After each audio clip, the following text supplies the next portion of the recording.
truth live from where they decree it. Sylvia speaks, no filter, no buffer. Courtroom drama couldn't get any tougher. When the gavel's first bang, to the witness stands tears. Sylvia's lens captures all your hopes and fears. Uploading justice one trial at a time. Tuning every moment, edges sublime. Welcome to the Sylvia show, oh yeah. She's got the inside scoop, don't you care? With every verdict, the suspense does grow. So hit subscribe, let's start the show. Welcome to the Sylvia show, oh yeah. She's got the inside scoop, don't you care? With every verdict, the suspense does grow. So hit subscribe, let's start the show. Faces tell stories, the courtroom can't hide. Sylvia's insights cut through the divide. From jury talks to the lawyer's secret. In Sylvia's world, you know you'll need it. Behind the scenes where whispers are loud, her lens reveals the truth in the crowd. Courtroom secrets laid bare to see. Stay curious with Sylvia Spree. Every objection, every sharp retort, Sylvia's there to give you the report. Exclusive footage no one else can snag. From catchy headlines straight to the tag. Welcome to the Sylvia show, oh yeah. She's got the inside scoop, don't you care? With every verdict, the suspense does grow. So hit subscribe, let's start the show. Welcome to the Sylvia show, oh yeah. She's got the inside scoop, don't you care? With every verdict, the suspense does grow. So hit subscribe, let's start the show.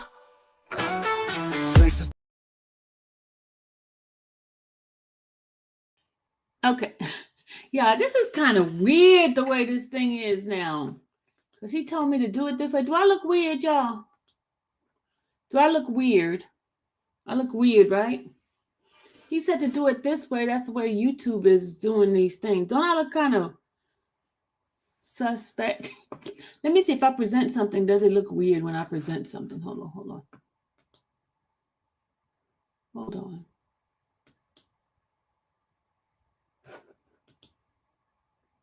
Let me see. Hold on. How does sharing look? Oh, okay. It's kind of different. Okay. How does it look on your phone? Oh, if it's the same. Okay. All right. He said to do it this way. Jason said to do it this way. We'll see. We'll see how that works. But you know what? It's going to be better when I do church now. Y'all get to see the church better tomorrow. Okay. Look, guys. Hello, good afternoon. Good afternoon, good people. I'm going to do these things a little bit different. Hold on. Let's see. I don't know how to do this.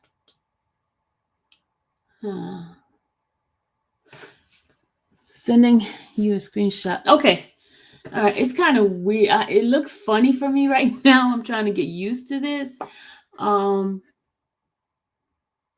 Let me see a screenshot. Let me see what it looks like. Hold on.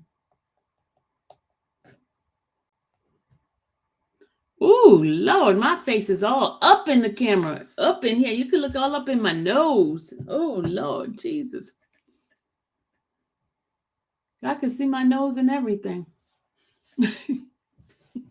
Lashonda, this is like so weird. But he told me to do it this way. Yeah, I'm hot. It's hot in here.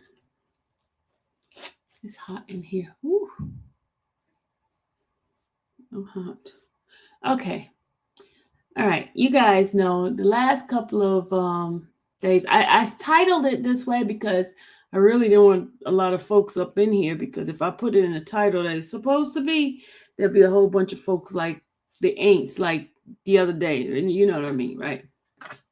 But there have been like all kinds of speculation about Sonia and the text messages and stuff like that. So I said, let me come on and talk to my people and just give them what the facts are, because these people are just making up so much stuff, y'all. So much stuff. It's just getting out of hand. So, because they're claiming that I'm lying about me notarizing Nesto signature and stuff like that. So I said, let me go ahead on and show you guys my proof. My proof that it was it's not necessarily, I should have really had it in my writers meeting. I should have showed my writers instead of putting it here on the internet. I think that's what I should do, right, y'all? I think I should put in. Anybody believe I should put it in the writers thing? So, what do y'all think? I think I should do it on writers. I got some stuff to show y'all. What y'all think? You're not even talking to me. You say yes? Okay. We'll do it behind the scene on the writers, because it's not necessary to show these people. I'm just going to make them look embarrassed. I'll make them look embarrassed. But I showed my writers. I'll go behind the scene and hit and do it with the writers.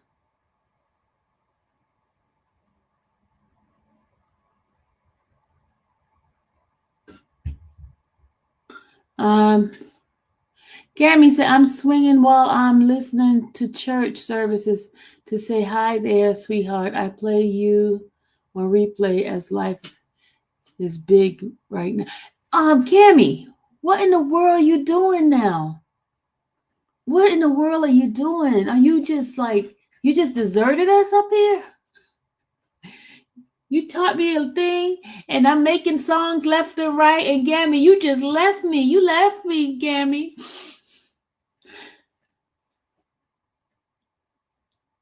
I miss you.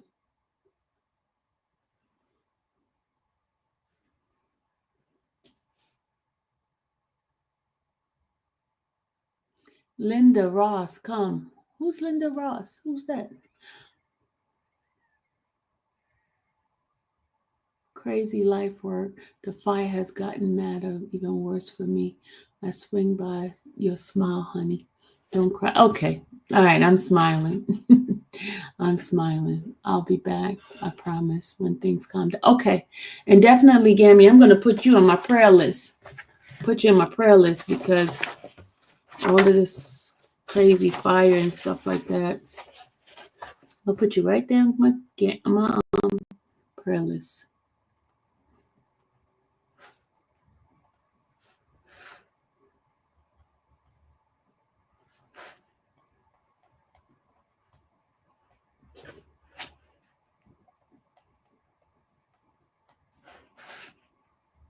You're welcome, Gammy. Hey, Rachel. Definitely, Gam. I know y'all say Graham. I say Gammy.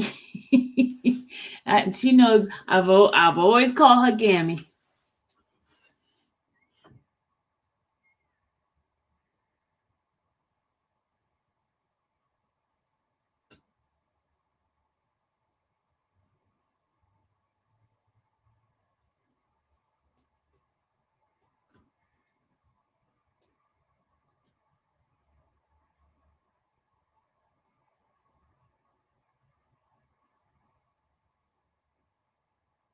Joshua, what are you typing? What is this? Why you keep repeating the name Linda Ross? Linda Ross. Don't keep repeating the name, because that's getting us spam, and I'm gonna delete that. Mods, delete Joshua's message, because he's gonna get a spam repeating the same name over and over.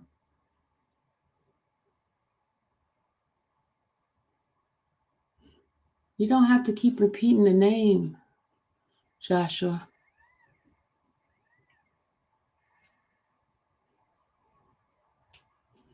Is this what's gonna bring weird people?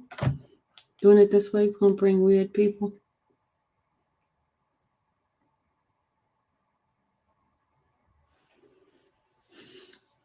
I like this way from when we get ready to do church, because they'll put church the thing on the church, make it so you guys can see church a little closer when we do the church on there.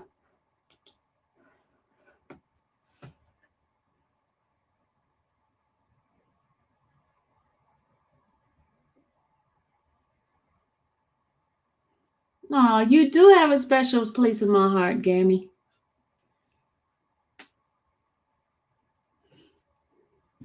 It's gonna be so good when with the church when we do church tomorrow.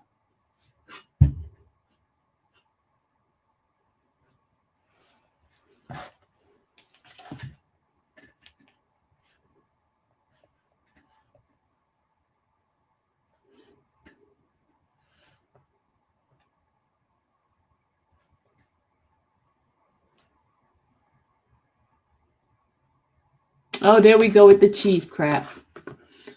There we go with the chief crap. There we go with the chief crap. There she go with the chief crap.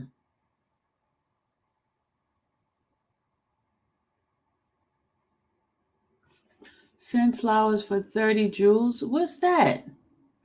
What is that? You send Sundays? What in the world?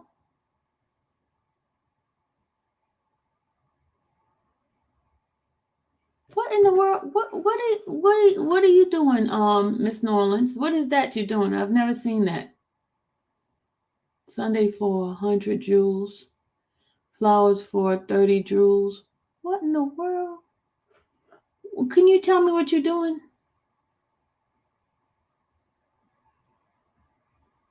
What is she doing? What in the world is she doing? Can you answer us? Rachel and I want to know, what are you doing? She's sending gifts? They do gifts now here? Pamela, they do gifts? I didn't know they do gifts. Send them flowers and what? When did this start?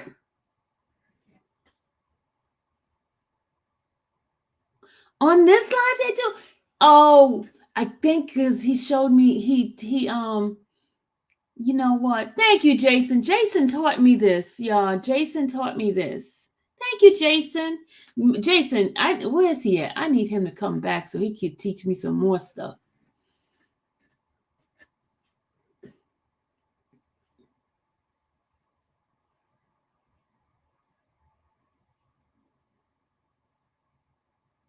Need me to teach me some more stuff.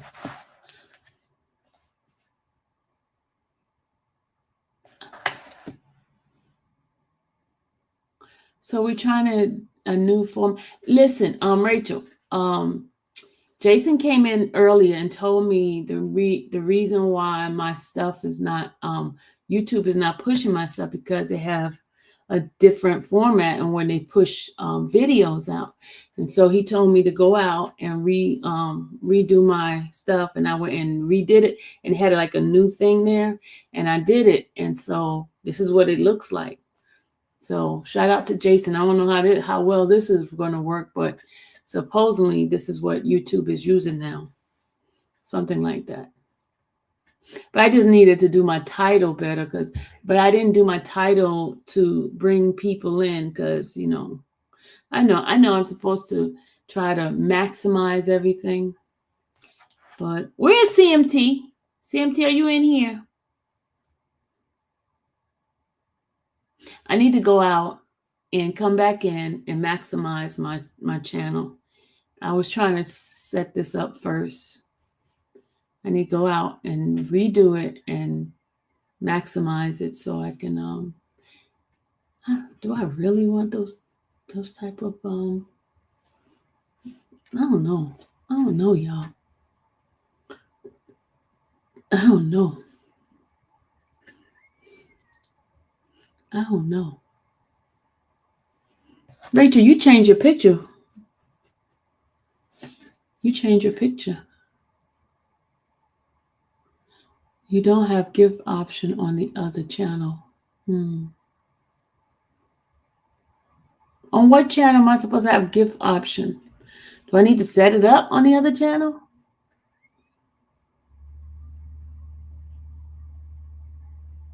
Or CMT had a basketball game to go to?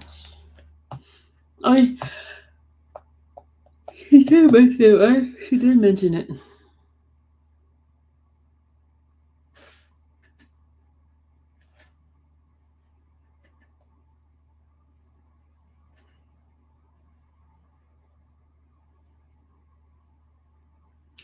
You was showing too much skin in the last picture. I have it on the slide channel and not the infamous channel. Let's see. Let me see what I'm doing differently that's not on the infamous channel. Bridget said hit the GIF sign. That's what Bridget said, Annabelle. She said hit the GIF sign, the $sign to send gifts.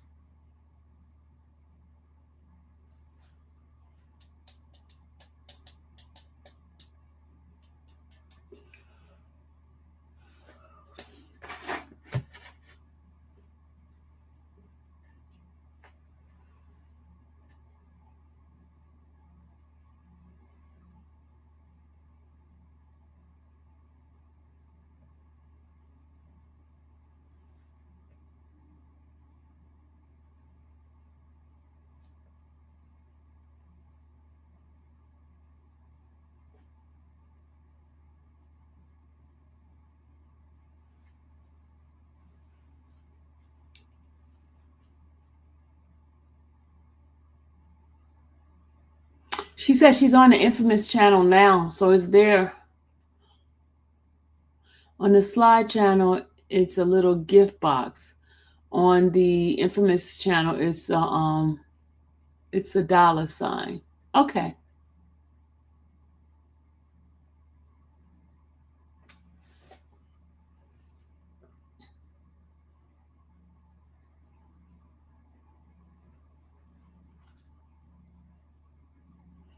Okay, you guys are teaching me, Lord. Y'all, we learning something today.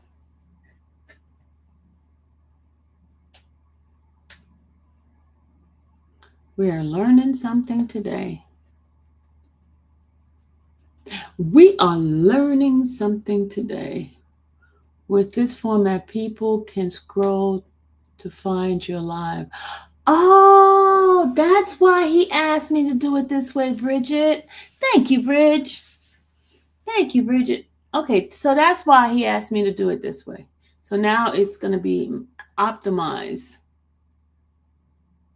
Okay. All right. So, all right, let's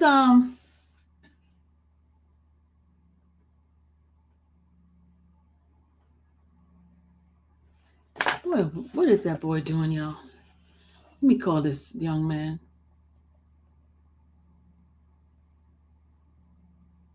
Tomorrow, don't forget, we have attorney Gardner coming in to our live tomorrow at 5:00. 5:00, we're gonna have attorney Gardner, but I need to go ahead on and get his picture, and so I could put it in my what's the name.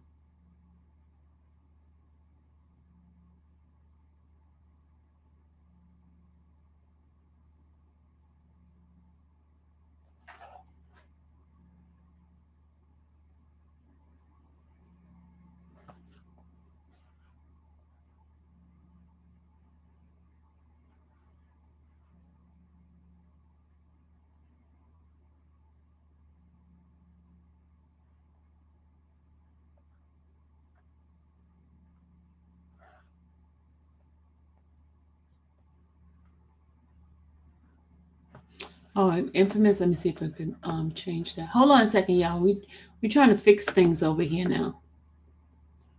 I thought you said it at 6:30 because you had another appointment at 5. I did. Thank you, Steen. Steen, thank you. I have, yes, 6:30. You're right, Steen. Man, y'all just the bomb. Hold on, it's 6:30. Okay. Steen, thank you, because I have my masseuse appointment. You're right. You are absolutely right. You are right.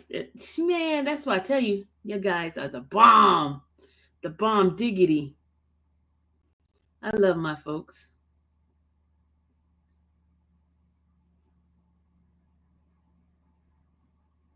You guys are absolutely right. Okay, Joshua, what is the problem, Joshua? Are you bringing people over here? But don't keep repeating the same name, Joshua. Don't keep repeating the same name because that's what's going to cause spamming. She said getting you a planner.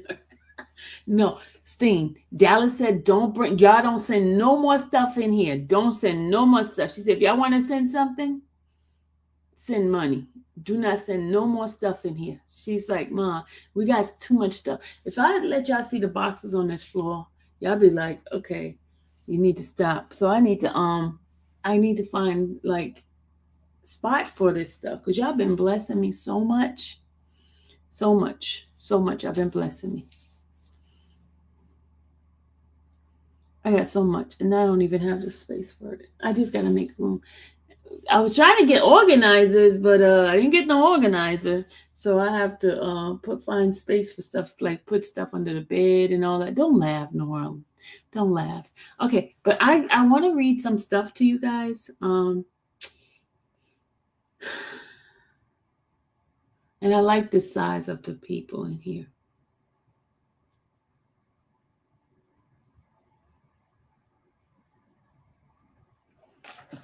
Can you still pin your Cash App to the chat?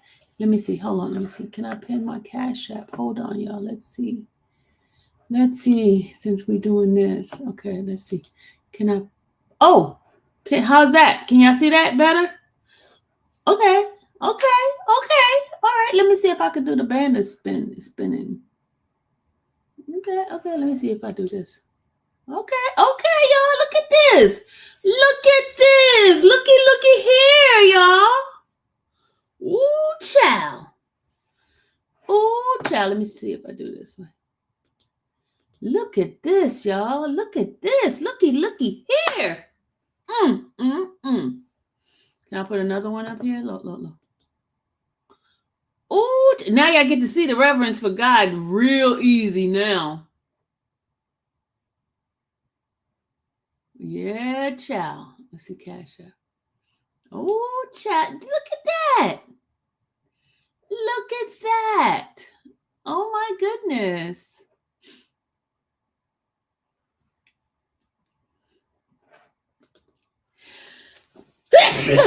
Excuse me. Excuse me. Gotta sneeze again. Excuse me. Thank you. Oh, I gotta sneeze again. Hold on. Hold on. It's tickling my nose. It didn't come out. One of y'all stopped it. One of y'all stopped my sneeze.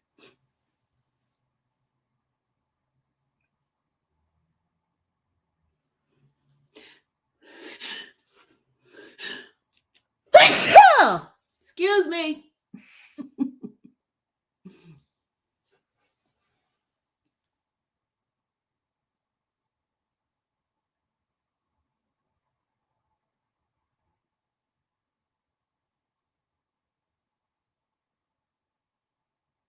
It said moderator can send you message info in the message as well. Okay, how? How is that? Bridget, you the bomb. Oh my goodness. Oh, thank you. Jojo! Hey, Jojo! Happy New Year! Happy New Year, Jojo to Ryan. What's going on, dude? It's been a long time. How are you? How are you, Jojo? How's life? How's life treating you? Oh my gosh, my throat's itching. Oh, y'all, my eyes itching. What the heck going on? What the heck is going on, y'all, with this allergy? They can send you a message showing your Cash App the way, and other ways to support.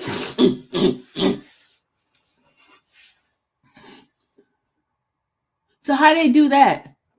Happy New Year. How do they do that, Bridget? It will show in the feed.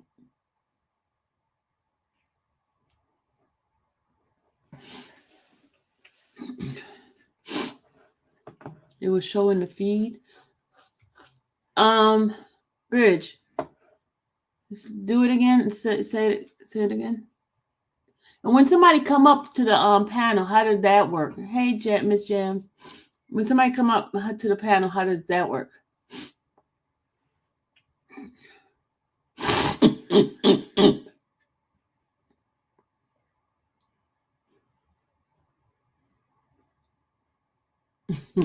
Miss Jams, if you was here, you would know why the screen looked funny. It means you was absent from the class.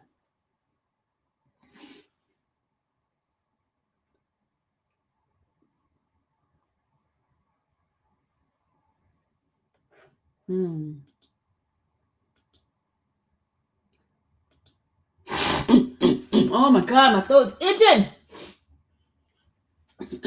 Y'all, we got to, I don't know what's going on in here.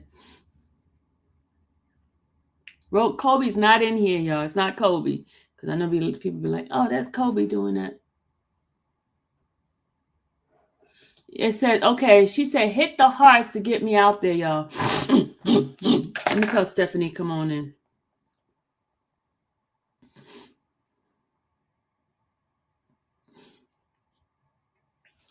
Hold on, y'all. Thank you, Bridget. She's teaching us some stuff.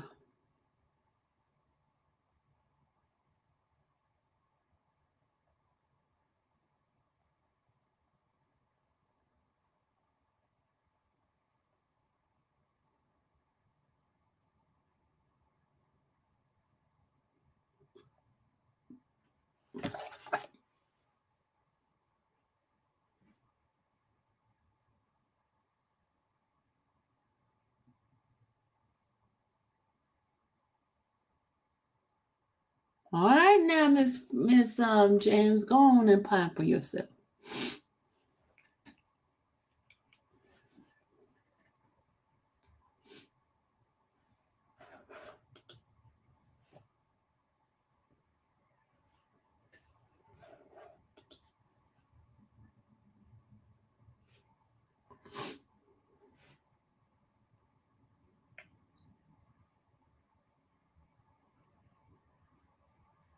I like this. This is nice.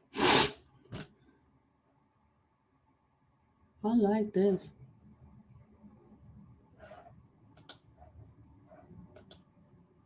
It's a new format. Look at it. Y'all see it? See it, y'all?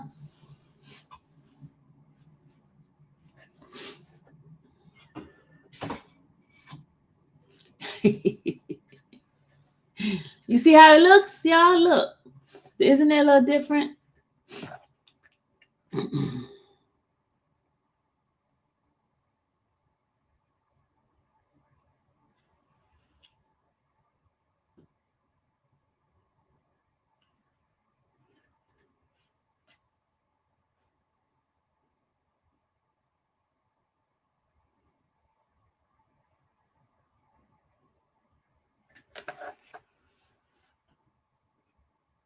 Are you braiding your hair today? Okay. I just wanted to show you guys a new thing here.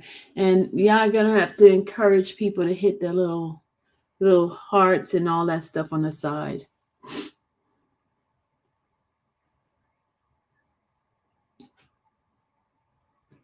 All right, y'all, let's go ahead on and let me tell you a little bit something that's going on, y'all.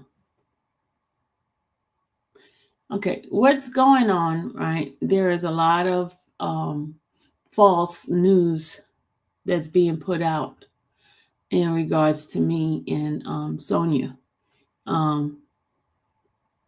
As far as my side of it is,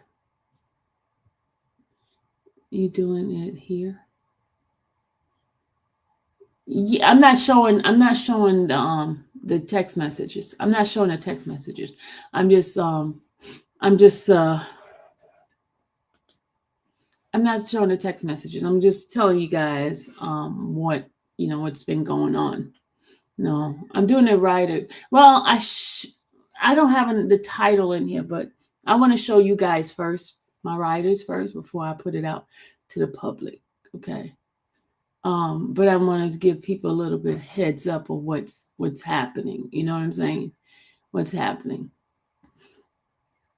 But one of the things that the one of my attorneys says that a lot of this stuff is going to have to stop, and I'm going to have to go legal because what it's doing is defaming my name and cause a lot of issues in my life. Causing a lot of like stuff. You have people because I get an alert whenever somebody is trying to look at my background and stuff like that when they put my name into something. And I've been getting quite a few alerts the last couple of days.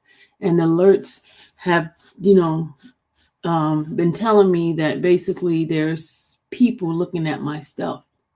Why? I don't even know. But it provides it has the people's stuff that is looking for me, right? It tells you what location they are. It don't tell you specifically who it is, but it tells you the location what location is looking at my stuff, right? So and I don't know why these people have this fascination of trying to find me and trying to include me.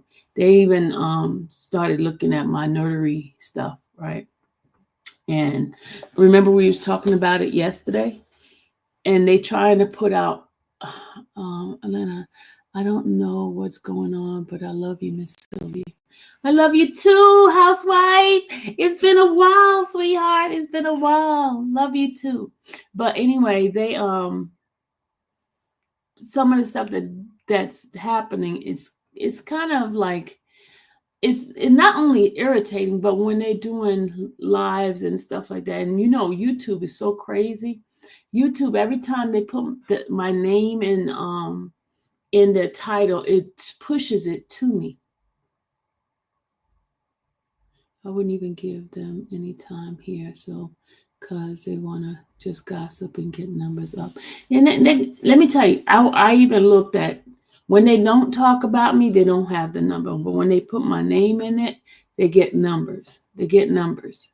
And even if I don't say anything, Annabelle, they've been putting stuff out about me because once they started reading the motion that the state put out, and they start making speculation. Whether I put my name on it, y'all, they still doing it. Serena, they still doing it, y'all. This was a couple of days ago. But anyway, they have been searching my name. They have been searching my last name and stuff. And I get verification. I get like a ping when people are searching my stuff. So, and that's one of the reasons why the attorney told me that I need to put a stop to it. And I just want to deal with these court cases first, and then I'm going to take action because enough is enough. I mean, you know how many content creators is having so much legal problems because of the mess that's going on?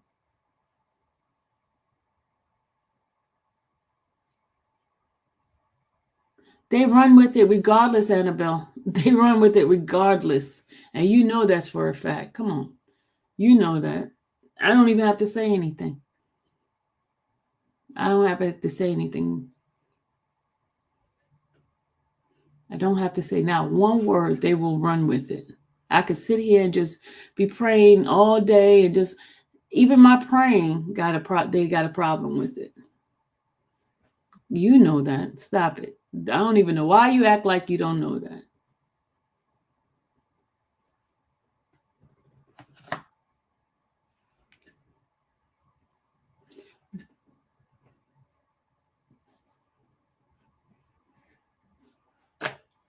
My husband has had and have had also my credit report telling someone is looking my information up. I hope they pay my bills. I mean, it's weird. It's weird. They're so fascinated with me.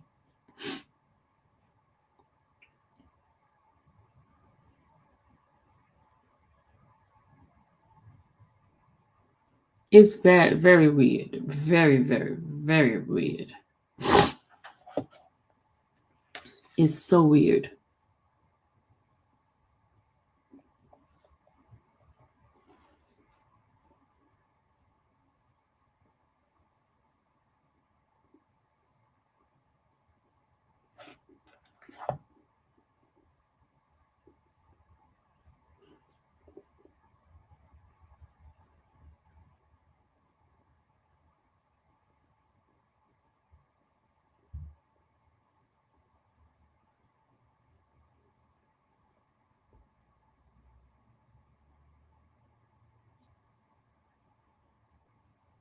That's why I did it the title that I did it, because if I did it another title, they would have been running in here like roaches, like I said. I did it strategically a title like this because they know that I'm not addressing anything like that. So that's why it's not numbers. You saw the numbers yesterday. You saw the numbers. I can do an experiment, put in certain title, and they'll be running up in here. I mean, I do want the numbers. It helps my channel too. But then when you got to be careful what you ask for, because you get crazy, you know.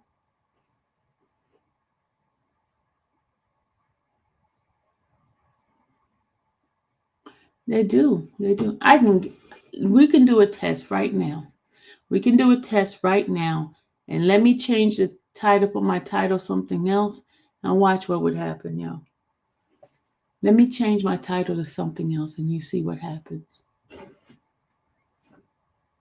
How much you make a bet? You want to make a bet, y'all? You want to make a bet?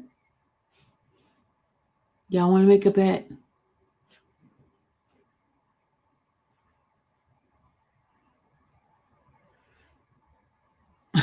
Rachel said she's seen it.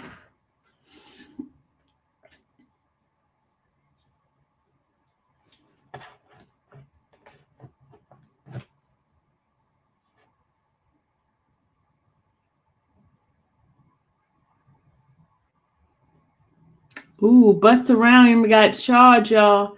They said allegedly punching a man in the face. Busta Rhymes. Busta Rhymes has been accused of repeatedly punching another man in the face Friday, said police. Police said Rhymes, whose real legal name is Trevor Smith, was issued a death appearance ticket and third-degree assault, a misdemeanor on Tuesday related to the incident in Brooklyn, New York on January 10th. Police officer responded to a 911 call, Brooklyn Dumbo's neighborhood. That evening, said a 50-year-old man told them he was arguing with another man who punched him in the face multiple times. The victim was taken to the hospital with swelling on the left side of his face, according to police. Brooklyn District Attorney's Office said Smith was due in court on February 3rd, but has no further information. Rhymes, 52, is known for the song that includes Break Your Neck, Touch It, and Put Your Hands Where Your Eyes Could See. Okay, that's all they said about it.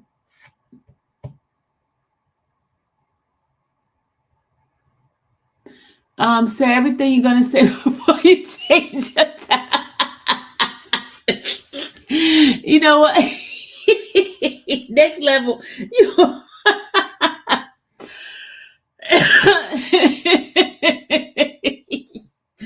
Next level is funny. Oh my god.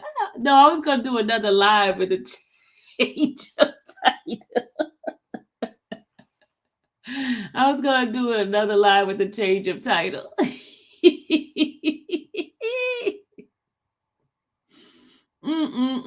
Oh my god.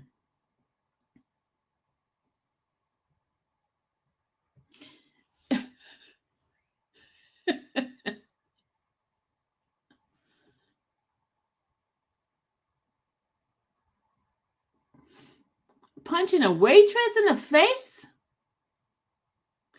He punched her in the face for touching his fur coat? What, Pamela? For real? He need anger management. They're gonna make him take an anger management class. I bet you. How much you make a bet?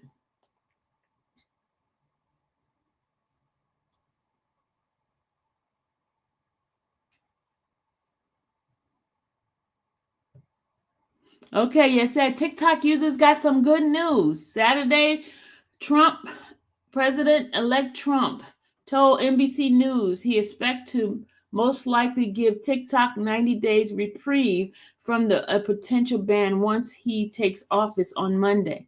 The popular video sharing app TikTok, used by 170 million Americans, faces a ban from a bill passed by Congress and signed by President Biden in April 2024.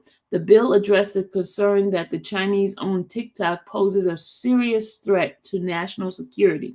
To keep running in the U.S., TikTok will need to divest the U.S. operation, the bill required. After the Supreme Court denied the Beijing-based parent company ByteDance argued that a ban on the app infringes on users' free speech. TikTok said on Friday that it would be forced to go dark on Sunday without more clarity from the Biden administration. Justice Department that the ban will not be enforced on starting Sunday. It won't be enforced starting Sunday, y'all. It says Biden administration said it doesn't plan to enforce the ban, and Trump has said he would look into ways to keeping TikTok going, including perhaps finding a buyer or someone to operate TikTok U.S. operation. 90-day hold on the ban would give Trump administration time to find a solution. Okay. What is Red? Well, Red Note, I don't want to download Red Note because I saw it was so freaking weird. There's no way I'm going to download that one. That one looks scary. Red Note looks scary. Very scary. You saw those people talking Chinese? That looks too scary.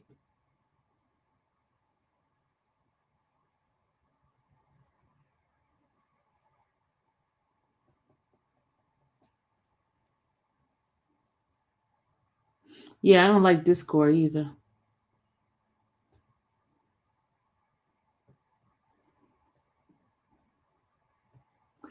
Okay.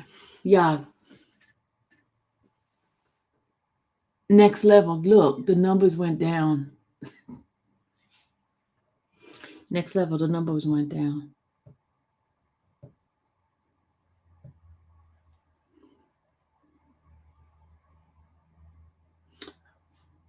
Okay, I'm gonna go ahead and show y'all this part, and then I'm gonna do a writer for the thing that I am not putting out to the people.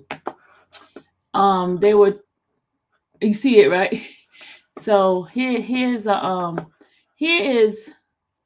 debunk the lie that they've been telling that I notarize what's the name's power of attorney.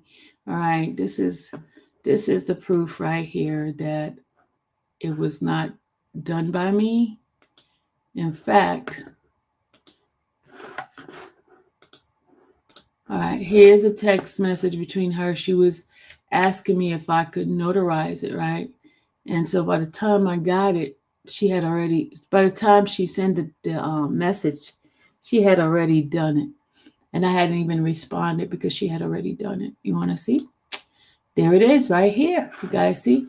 This is, she says, at the bottom of this is what Ernesto sent out. Okay, she says, write me on here, giving me permission to sign your name on behalf of limited power of attorney, to give me permission to retrieve your bank and phone records from Wells Fargo, Trust Bank, Metro PC, and T-Mobile for your case in Fulton County. Thanks. How are you? That's what she sent to him. And he sent him, to whom it may concern, I, Ernest William, give my friend Sonia Durham power of attorney and permission to retrieve my bank statement and phone records concerning accounts for Wells Fargo, Trust Bank, Metro PCS, and T-Mobile. It is extremely imperative that these records are required on my behalf, so I am currently in custody at Cobb County Detention Center and unable to appear in person to obtain these records myself. Thank you for honoring my request. So she sends me a message saying, I need it notarized, right? And at the bottom, you see what it says? She says, what did she say to me? What she said to me? What did she say to me, y'all? Do y'all see what she said to me? What did that say? What does that say? What does that say, y'all? And I hadn't even replied to it. What does that say? Class, what does that say? Next level. Are you here? Do you see what it says? What does it say next level?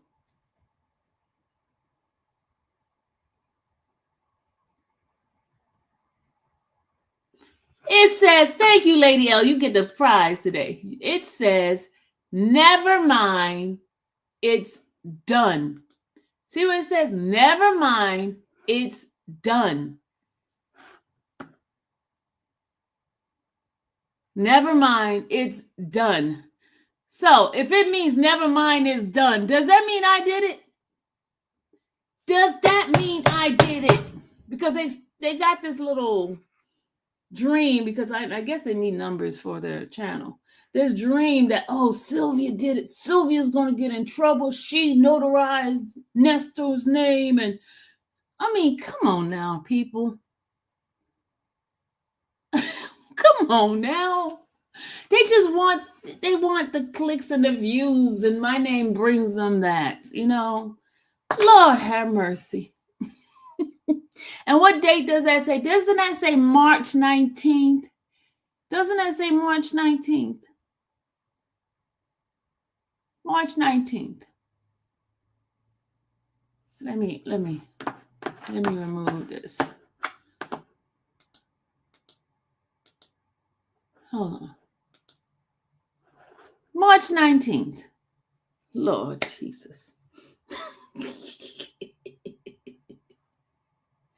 But they say, because they listen to, okay, first of all, let me just tell you how she has gotten so smart. When she wants them to put out some stupidity, she goes in there and she says all kind of crazy stuff, because she says she knows that they're listening. She knows they're going to put it out. So why not play with them?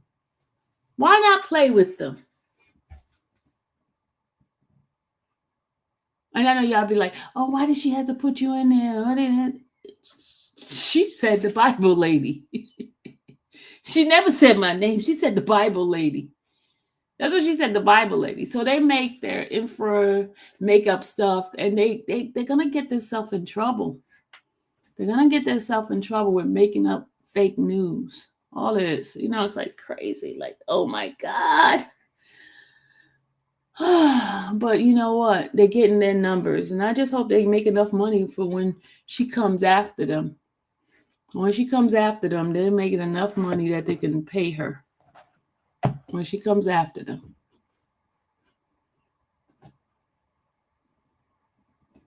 But they love. That's the only topic they have that help them with their channel. It's pretty sad.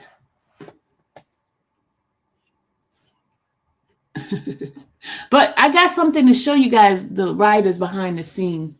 I got something to show you. Some good stuff. It's regarding this. And I'll share it with you guys, because she shared it with me, and I'm going to share it with you guys. But I just wanted to show you guys. So when you guys see this mess, you can like, oh my God, like really, really, really. She said, I need it notarized. She didn't say, can you notarize this for me? She said, I need it notarized. And then she says, never mind, it's done. Because I had not responded to her. And look at the time she sent it at 7:59 p.m. And then she replied at 10:30 p.m. Lord have mercy, these people. Mm, mm, mm. Mm, mm, mm. Mm, mm, mm. But I always say, you gotta watch out what you put out.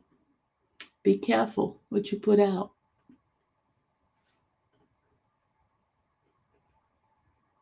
You gotta be careful.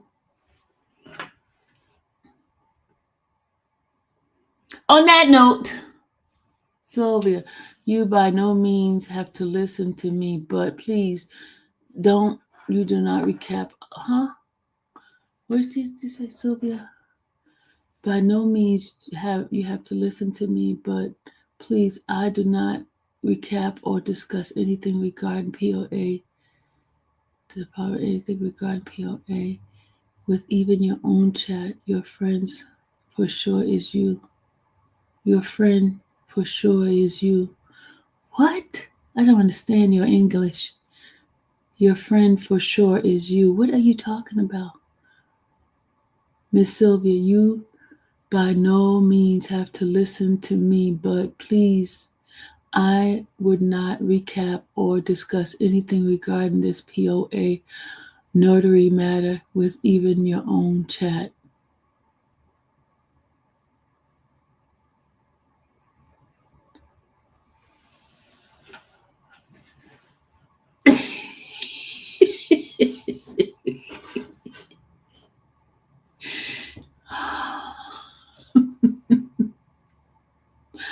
Oh, Lord.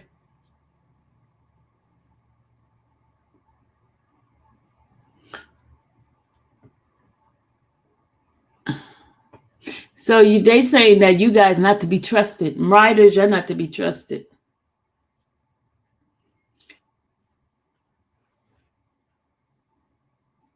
They're talking about POA. I ain't got nothing to do with no POA. Lord have mercy. I don't have anything to do with no POA. I never signed no POA. Y'all stop making up that stuff. Y'all, that's what I'm trying to debunk, these lies that you guys are doing. Y'all, the lies you're doing. You're making up stuff. Y'all need to stop, seriously. Because you're going to find yourself inside of a court. Stop making up lies.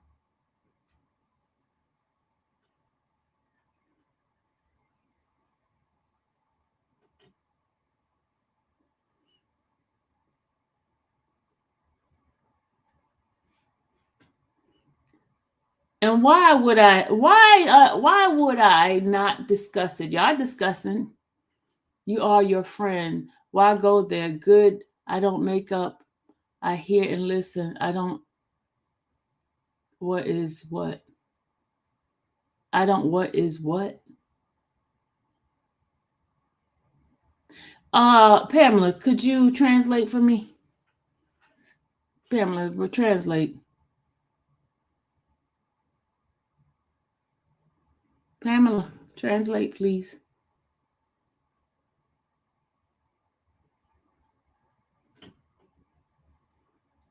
Hey, Ash.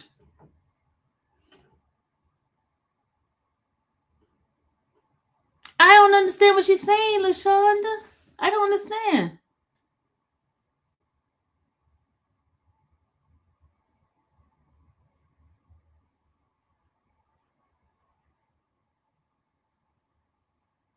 But see, here's the thing. They could sit on their channel and make up all kinds of lies, all kinds of fake news, but I can't say anything about the fake news they're doing. Come on now.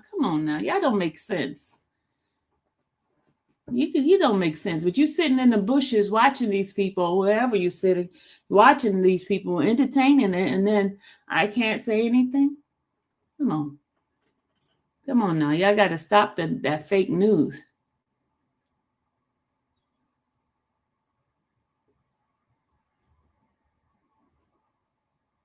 She's saying you are your only friend again, and she don't make up stuff. She just listens.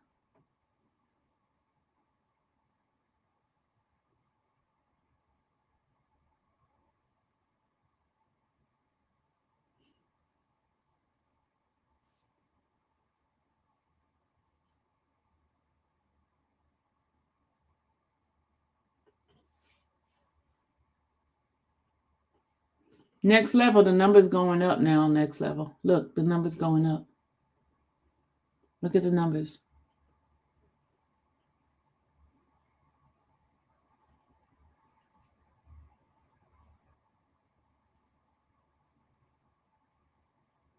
She said, "What did you say? Because we can't make it out." Sylvia has every right to respond. Absolutely.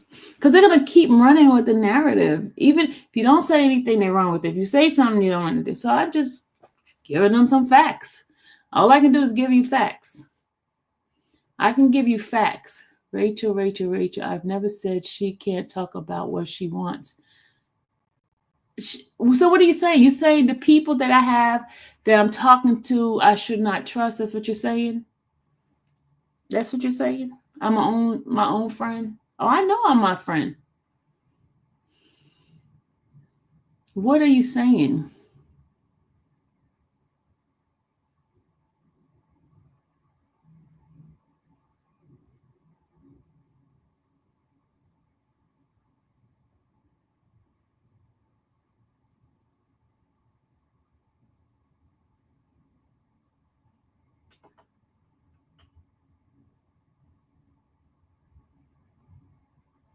Let me explain something. Whatever I discuss in any group is something I can discuss on the outside. Regardless of what group it is, I can still discuss it on the outside.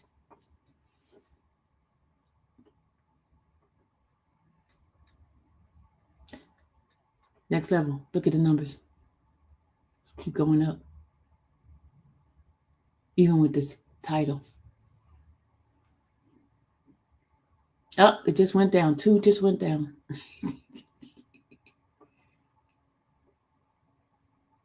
Oh, the 2 came back.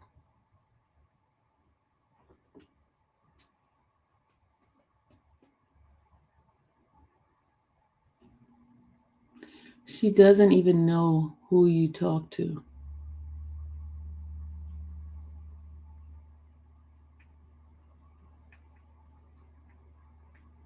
So they gotta come up with another narrative, because now here's the proof that I did not sign the POA. So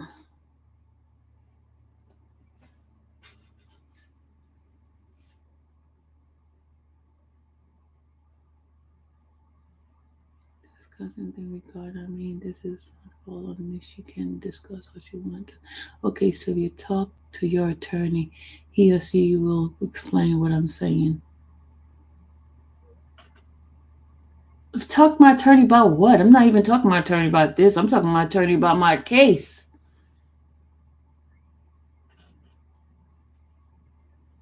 Which has nothing to do with this.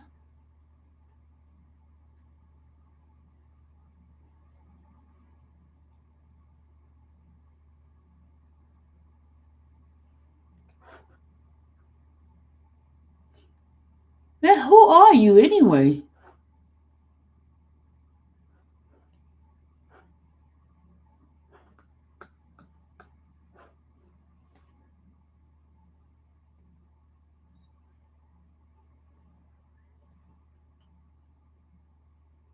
But it's okay for people to sit around and speculate and say that I did something and I know I did not do. So it's okay to do that. That's what you're saying? It's okay not to even open up my mouth and say, you guys are wrong. Not wise. I am a watcher. No, you sit there and you watch stuff that's nonsense, but you sit there and okay with them putting out lies. You okay with them putting out lies and scandalizing my name and drag my name to the mud. Y'all sit there and allow people just keep my name in the captures and stuff like that, put my picture up. It's okay to do that, huh? With all the lies. because they listen to a text message and the text message is all over the place. So when I try to clarify some of the stuff that's going on, now I should keep my mouth shut.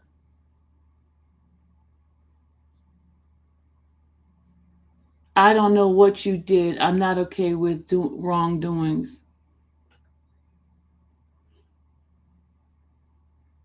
But you're okay. You said you watch. You said you're a watcher. That means you sat there and you watched them tell lies. You watched them take the text messages from Sonia and Ernesto and made it into something that I did. And you guys know for a fact, Sonia says a lot of stuff on there because she knows you guys are listening. You guys go out and make all kinds of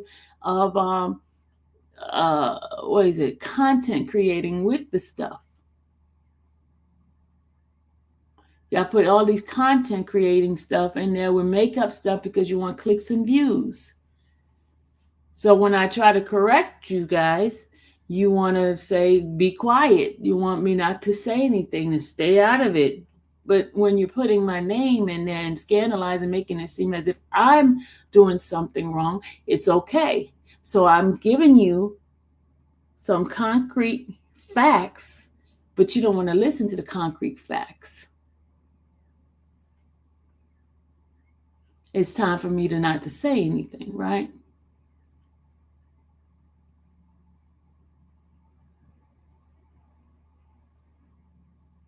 Here's the concrete facts. It says, she said she needed notarized. And then she said, never mind, it's done. Obviously, it's telling you guys whatever y'all been putting out about me, it was incorrect. It was a lie because I did not sign no POA for Ernest William. Okay?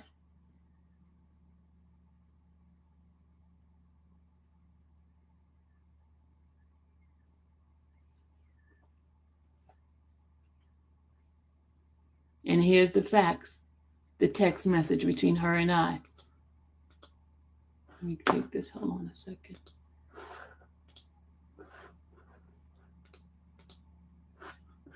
And you see the numbers, her numbers start with 954, right?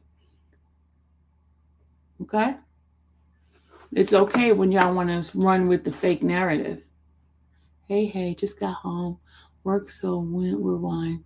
Hope everyone's having an amazing Saturday. Cooper, I'm having a great day. Oh, goodness, Sylvia, Pam, I am saying. Oh, goodness, Sylvia, Pam, I'm saying in general, I'm not okay with anybody doing anything wrong. You said my skin is thicker than... No, come on, no. You know how much they have been putting out. You know for a fact. But when I come in here to show facts and some evidence of their false narrative, to correct their false narrative, now it's a problem. It's a problem because I am correcting them.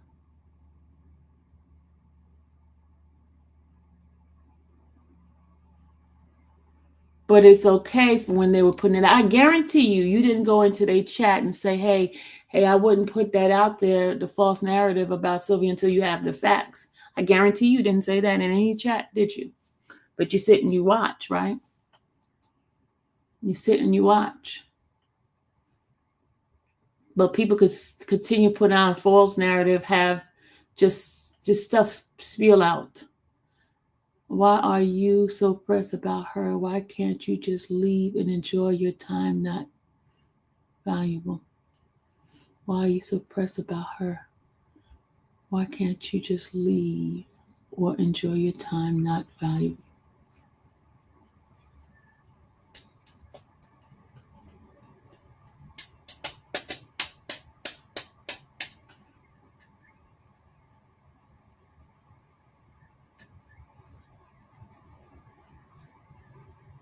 Hey, Steen. What's going on?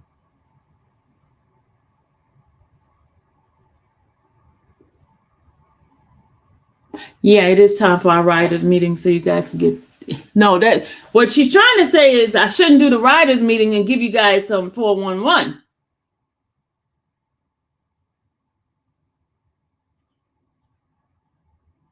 That's what she's trying to say.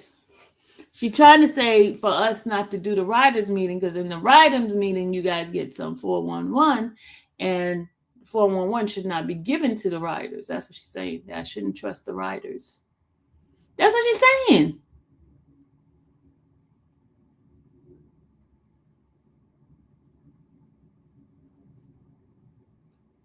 That's what she's saying. And what I'm saying, what I was about to put out was not something a secret. It's just that I was going to just give it to the, well, I was going to put it out here, but then I was like, nah, I don't want them to get all that, know all of it. So,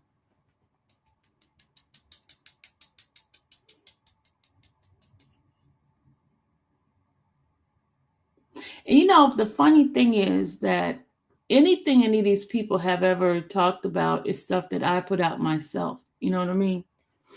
Stuff that I put out myself. He said, let me go to the bushes before I say something. Stuff I put out myself. Pam, if I showed any disrespect to your chatters, my apologies. But I don't recall doing it. Sylvia, do you, okay? You will see what I mean. Perhaps one day. Be blessed. Rachel, I always lost cause if you don't like her, why be here? Time is not of essence. It's okay to have secrets, Sylvia. Not everyone needs to know everything. There ain't nothing secret over here. I ain't got no secrets. I ain't got no secrets. I promise you that. I ain't got no secrets. If it's a secret, I won't even mention it at all. Y'all wouldn't even know I know.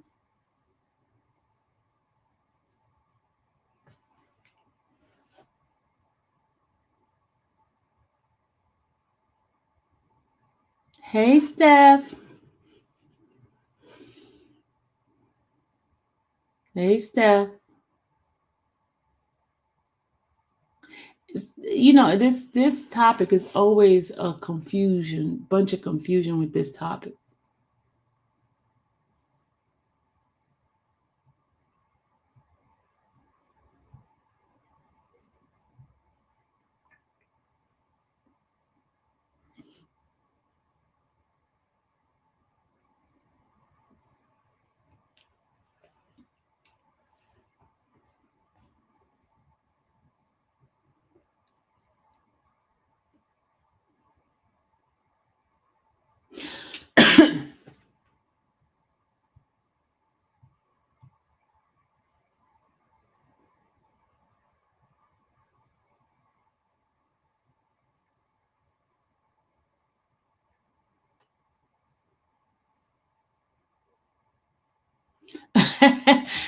There's no news about your man.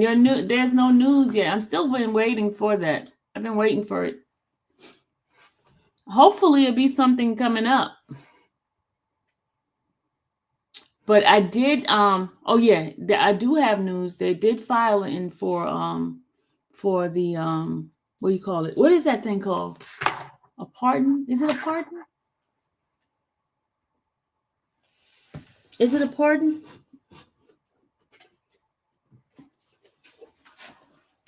But we know with pardons what you have to do, right? You know what, when with pardons what you have to do, right? You have to admit guilt, and then you have to show some change. You blocked from the other channel, Peach? Just Peach me? No, you're not. You're not blocked from the other channel.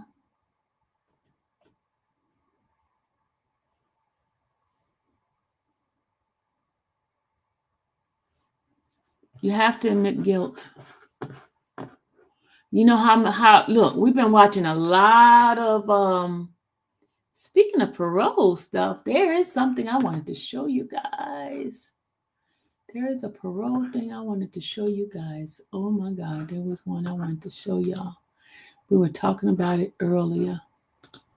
We were talking about it earlier, girl. We were talking about it earlier. Hold on, let's see. We were talking about it earlier.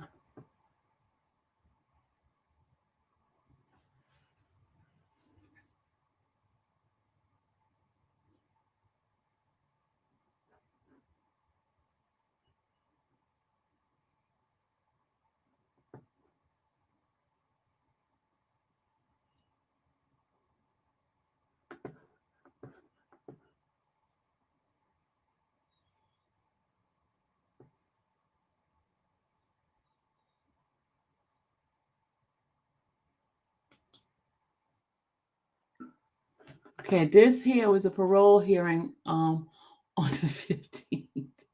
I want y'all to hear this dude. All right, let me put my disclaimer up. I want y'all to hear this dude. Hold on a second. Oh, Emperor. The guilt that he should have never met them. Thought, oh, Sylvia, your hair looks like beautiful, healthy. I have thought about getting micro locks. I don't know what I'm gonna get.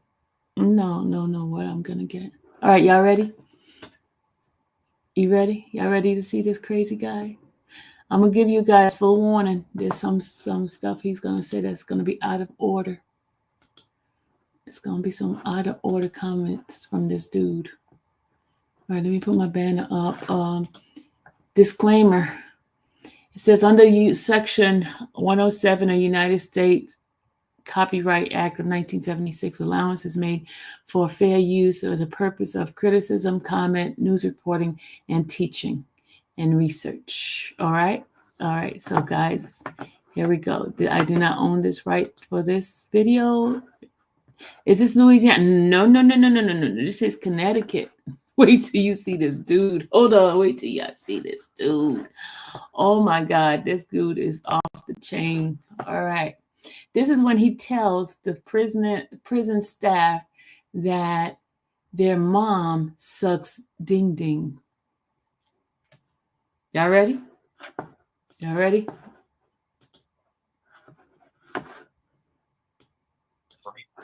Office mental health hearing. Okay, and we have counsel here today. Please identify yourself. Anna Dean on behalf of Mr. Douglas. Good morning. Good morning. This is a revocation hearing to determine whether you have violated conditions of your release. I will review and make findings of fact as to each of the charges against you. The state, not you, has responsibility to prove the allegations by a preponderance of evidence, that is. The better weighted evidence must establish that more probable than not the allegation is true. If I do not find there is a preponderance of evidence to support a violation of one or more conditions of your parole, I'll reinstate your parole, which is releasing and placing you back on parole supervision. If I find you have violated one or more conditions of your parole, I will consider whether or not your parole should be revoked. If I recommend revocation, I'll make a recommendation as to appropriate sanction, and my recommendation will be given to a panel for a final decision.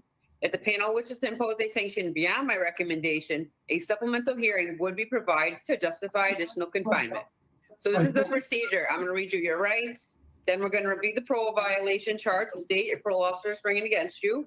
I will review and identify exhibits filed for the record. The state will then have an opportunity to present all relevant testimony. After the state is finished, you will have the same opportunity. After considering all the Y'all see the way he's looking, right, y'all? I think they should have did a mental evaluation on this guy because he is off the chain, y'all. Wait till y'all hear what he says. evidence presented, I will announce my findings. If I find you violated one or more conditions of your parole, the state will have an opportunity to speak to your background and history.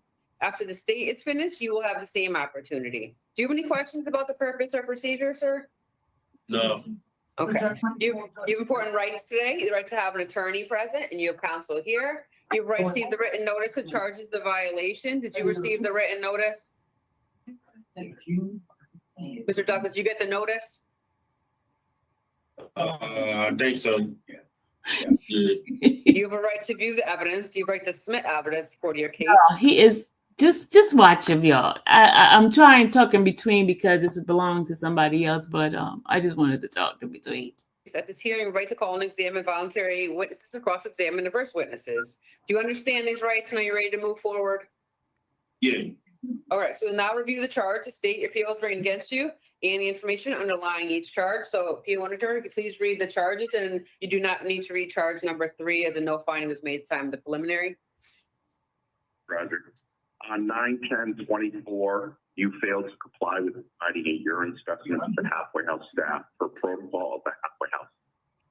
Based on your behavior, you are in violation of your signed parole conditions, specifically under drug testing, as you were instructed to submit to a urine. You were made aware of the instructions to render and refused to follow instructions.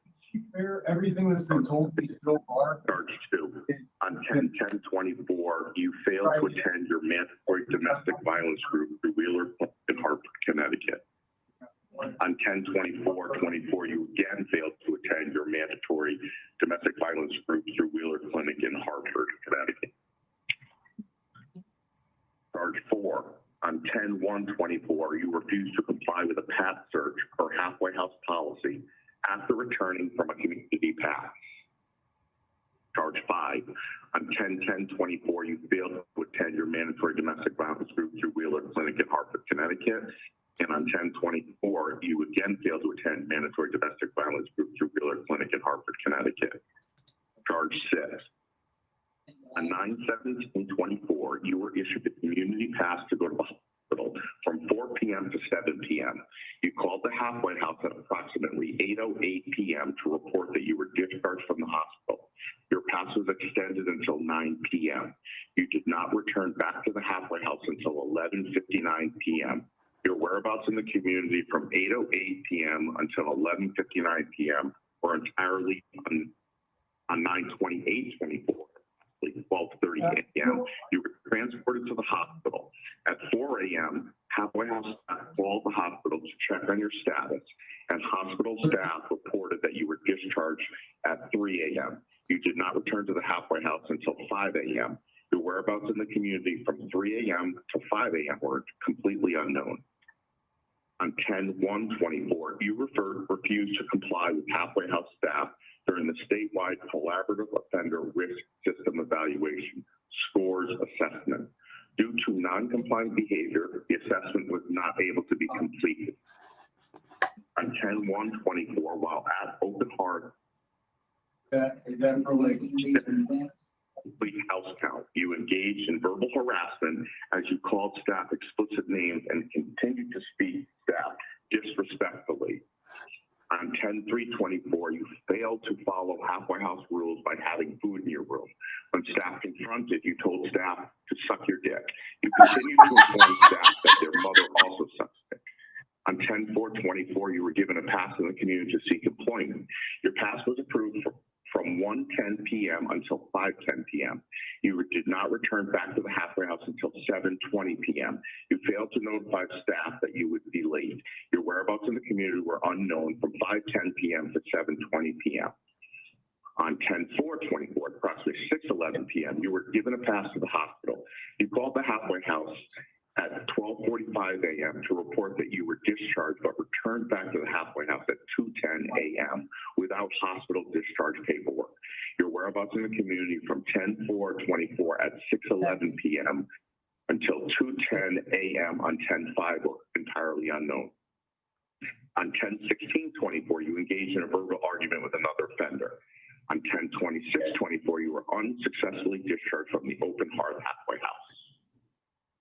And charge 7, on 4/17/24, you participated in a mental health intake evaluation through Community Health Resources in Manchester. The evaluation was a part of your signed parole conditions. At the time of the intake, CHR had recommended that you participate in anger management group as well as a psychiatric evaluation to determine the need for medication to address your mental health symptoms, including psychosis, mood lability, impulsivity, and anxiety. You did not comply with these treatment recommendations and were subsequently discharged.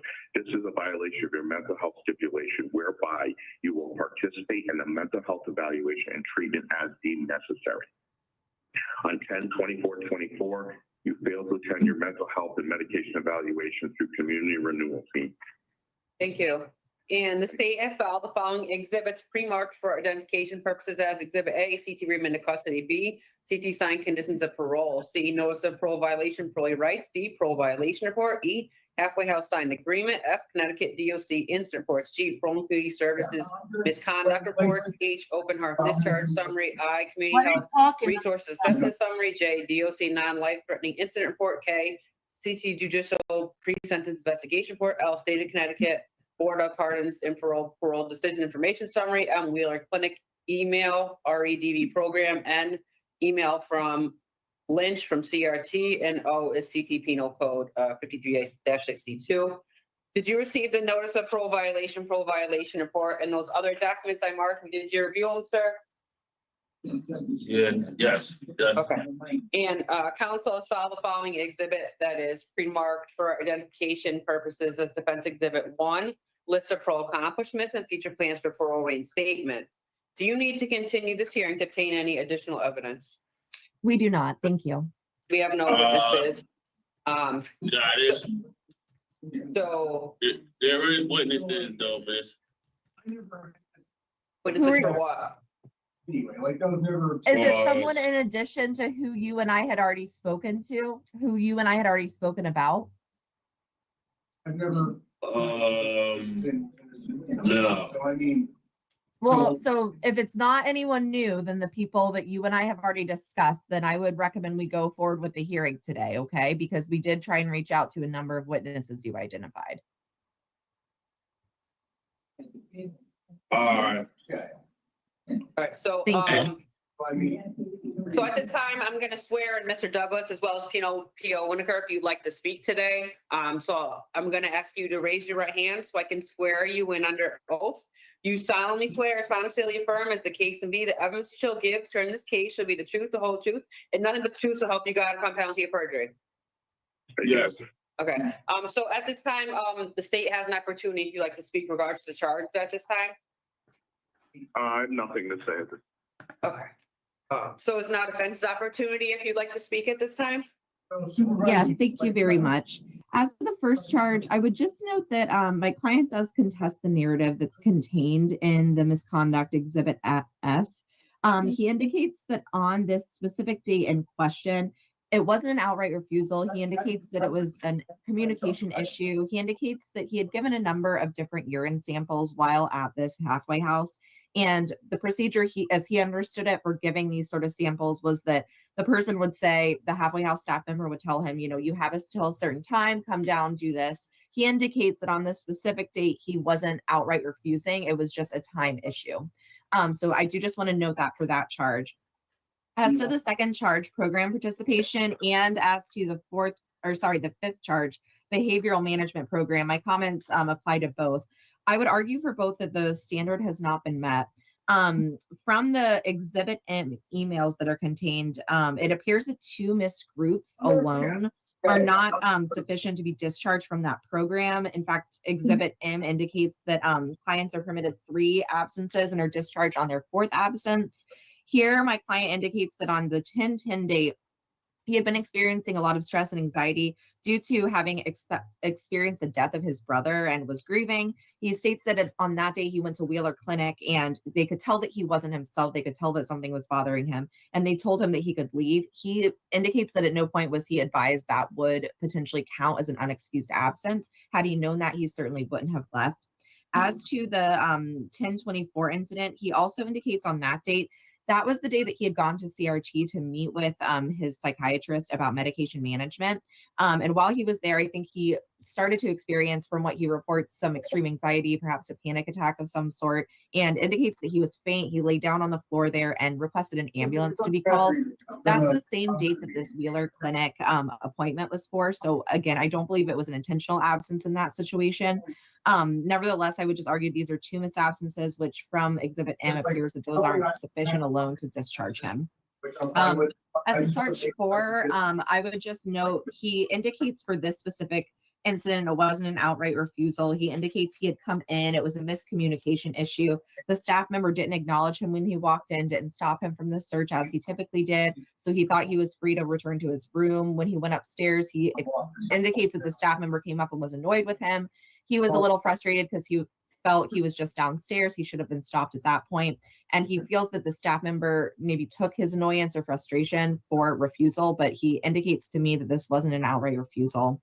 Halfway house placement, just one note. I just want to say my client's reporting that on some of those dates in which they're saying he had stayed out past curfew when he had to go to the hospital, he states that on at least one of those dates, he had been waiting for medical transportation to pick him up from the hospital, but due to a lapse in insurance that he was not aware of, he waited in the lobby, he states, after being discharged for a significant period of time, wondering where the med cab was, until he was informed that the insurance had lapsed. He wasn't able to utilize that resource and would therefore have to walk back. And then finally, my comments for charge 7. For this one, I would just note that the allegation that he didn't follow up with treatment recommended by CHR. CHR records that we obtained indicate that he did actually go back for another intake on October 21st of this year, when he indicated to staff he wanted to re-engage in their services. Unfortunately, this information I don't believe was included in the PBR anywhere, and it's unclear if CHR was ever contacted to confirm whether or not he went or had re-engaged in services. So I would just note that for the record. And my comment as to the incident that led to him having that event, the anxiety situation on 10/24 at CRT, I would just echo that comment again. Thank you very much for your consideration. Thank you.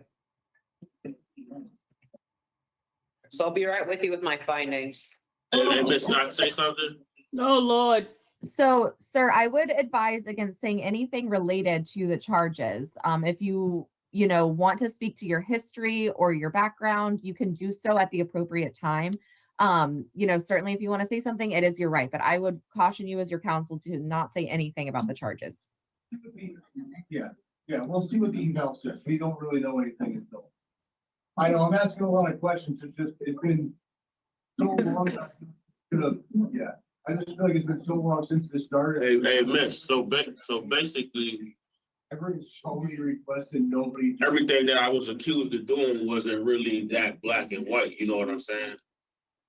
Because the late, they tried to say that, per policy, you're supposed to take a Medicab back, and my insurance lapsed, so I wasn't able to do that every time. So I started taking the Uber back, but it was medical reports that didn't turn into incident reports. And so I wasn't, every time I wasn't, It's gonna be. so it was times that I went to the hospital and I came right back and I had to pay out of my own pocket, and they didn't mention that. So I paid for Uber rides and I came right back because the Medicap insurance was lapsed, but I still, it's just a lot of stuff that wasn't included in what they're telling you. That's what I'm saying. So I want to that's why I was trying to bring it to your attention, because there's a lot of stuff that they didn't mention, and it wasn't in black and white. You know what I'm saying? Like even the incident when they said with the staff that I said something disrespectful to him, it was an ongoing issue and it was documented. Mr. Douglas, we explained a lot of this already to the hearing examiner, so I would just ask you to, It's footage of that incident, and that staff had to be held back. They had to hold him back because all of this stuff that Parole was already aware of, because every incident I had, me and Parole spoke about it. It wasn't like it just was lingering in the air. Me and Parole addressed every incident I had, and we came up with our own plan to try to help me and move forward and do better in the future. You know what I'm saying? So, and even with Parole Officer Winnaker, I was always respectful to him. You know what I'm saying? Every time I address him with, I say sir, and it's in text message. Well, I'm going to give you another chance to speak in a minute, but let me just announce my findings right now, and then you'll get another chance at the end. Okay. thank you. But Oh my God. Because it's a lot of stuff. So we get another opportunity to speak to your background and your future plans and the positive things you were doing. Okay, so that would be the more appropriate time to mention some of this. Okay. But this impacts the finding she'll make too, though. You know what I'm saying? Sir, I think I don't feel like a lot of the stuff wasn't addressed right. You know what I'm saying? Like I wasn't doing the way they made it seem was exactly what happened every time. You know what I'm saying? Like I could take responsibility for certain stuff, but a lot of the stuff I wasn't really at fault for. You know what I'm saying? Okay, I understand. We've made our comments and argument as to the charges. So the hearing examiner is going to announce her findings based on our arguments. Okay. All right, so, Because I'm gonna announce my findings. So on that charge one, I do find you violated condition drug testing based on the evidence that was provided, which is exhibits B, F, and G. On charge two, I do find you violated program participation based on evidence that was provided, B and M. As I stated, charge three was not taken into consideration and no finding is made at the time of the prelim.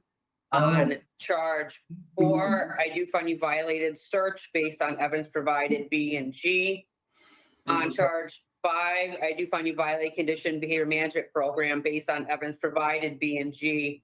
On charge six, I do find you violated halfway house placement conditions provided on evidence that was provided, which is E, B, F, and G, parts 1 through 6, and no finding was made on part 7 at the prelim, so that's not taken consideration.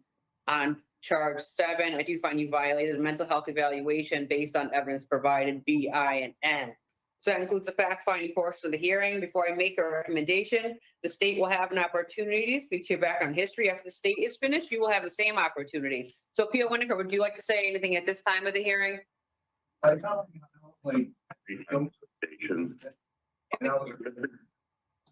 Jeffrey Douglas has shown an inability and unwillingness to comply with the conditions of parole, as evidenced by his repeated non-compliance with mental health treatment, medication management, domestic violence treatment, and halfway house rules. All these behaviors are part of assigned parole conditions, which he agreed to.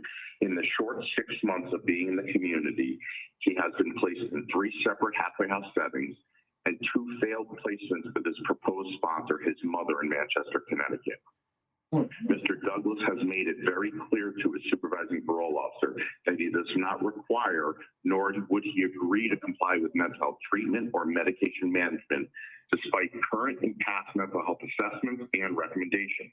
It should be noted that he required 7 trips to the emergency department at the hospital for various ailments and or his self-reports of having anxiety. His history of noncompliance has been its pattern is dating back to 2011, whereby he was non-compliant with court-ordered treatment at the ES program and unsuccessfully discharged.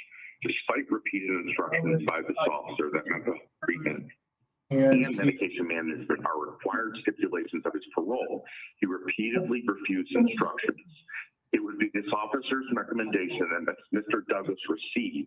I initially said 6 months incarceration, but I would like to increase that based on the fact that since his recent violation, he's picked up 3 additional Class A violations. On 12/10/24, Mr. Douglas received a Class A ticket for fighting. On the same day, Mr. Douglas received a second Class A ticket for interfering with safety and security. On 1/10 of this year, Mr. Douglas received another Class A ticket using housing. At the present time, Mr. Douglas is currently housed in segregation, the restricted housing unit, because of these repeated non-compliant behaviors. I gave them that. Yeah. So what's your recommendation? No firearms in the house. Well, my pistol, All right, I can hear you broke up. I cut it up to throw it away. I would like to recommend 8 months. Okay. Is there anything else you have to say before I turn over to the defense? Nothing further. Okay, let me turn over to defense if you'd like to speak at this time. Yes, thank you. So I would like to just address at least one of the disciplinary reports. I had spoken to my client about the one that occurred on 12/10, that first one that had to do with fighting.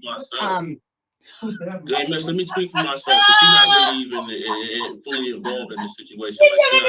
Like, it's part she's not even mentioning to the stuff that's going on. Like the incident that I'm in for right now is a medical report associated to that, and I refuse housing because I got into a fight with my cellie attacked So I refuse housing. You know what I'm saying? So for you to say it's a mental report that's associated to that incident right now, you could investigate it and we could continue this and then get the evidence or the proof that I'm saying and then come back and situate this because I'm not taking. We're not coming back. This is the hearing right now. This is the last part of the hearing. So I want to know about your future and background and what you plan on doing when you go back out. So Can I comment on? Can I also comment on what's going on now? Like what he just mentioned.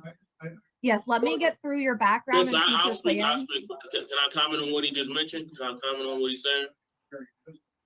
You can comment very briefly on it, but you already explained to us the situation from the most recent incident. I'm talking to the other lady. I'm sorry, No, she's correct though. I mean, I need to hear about.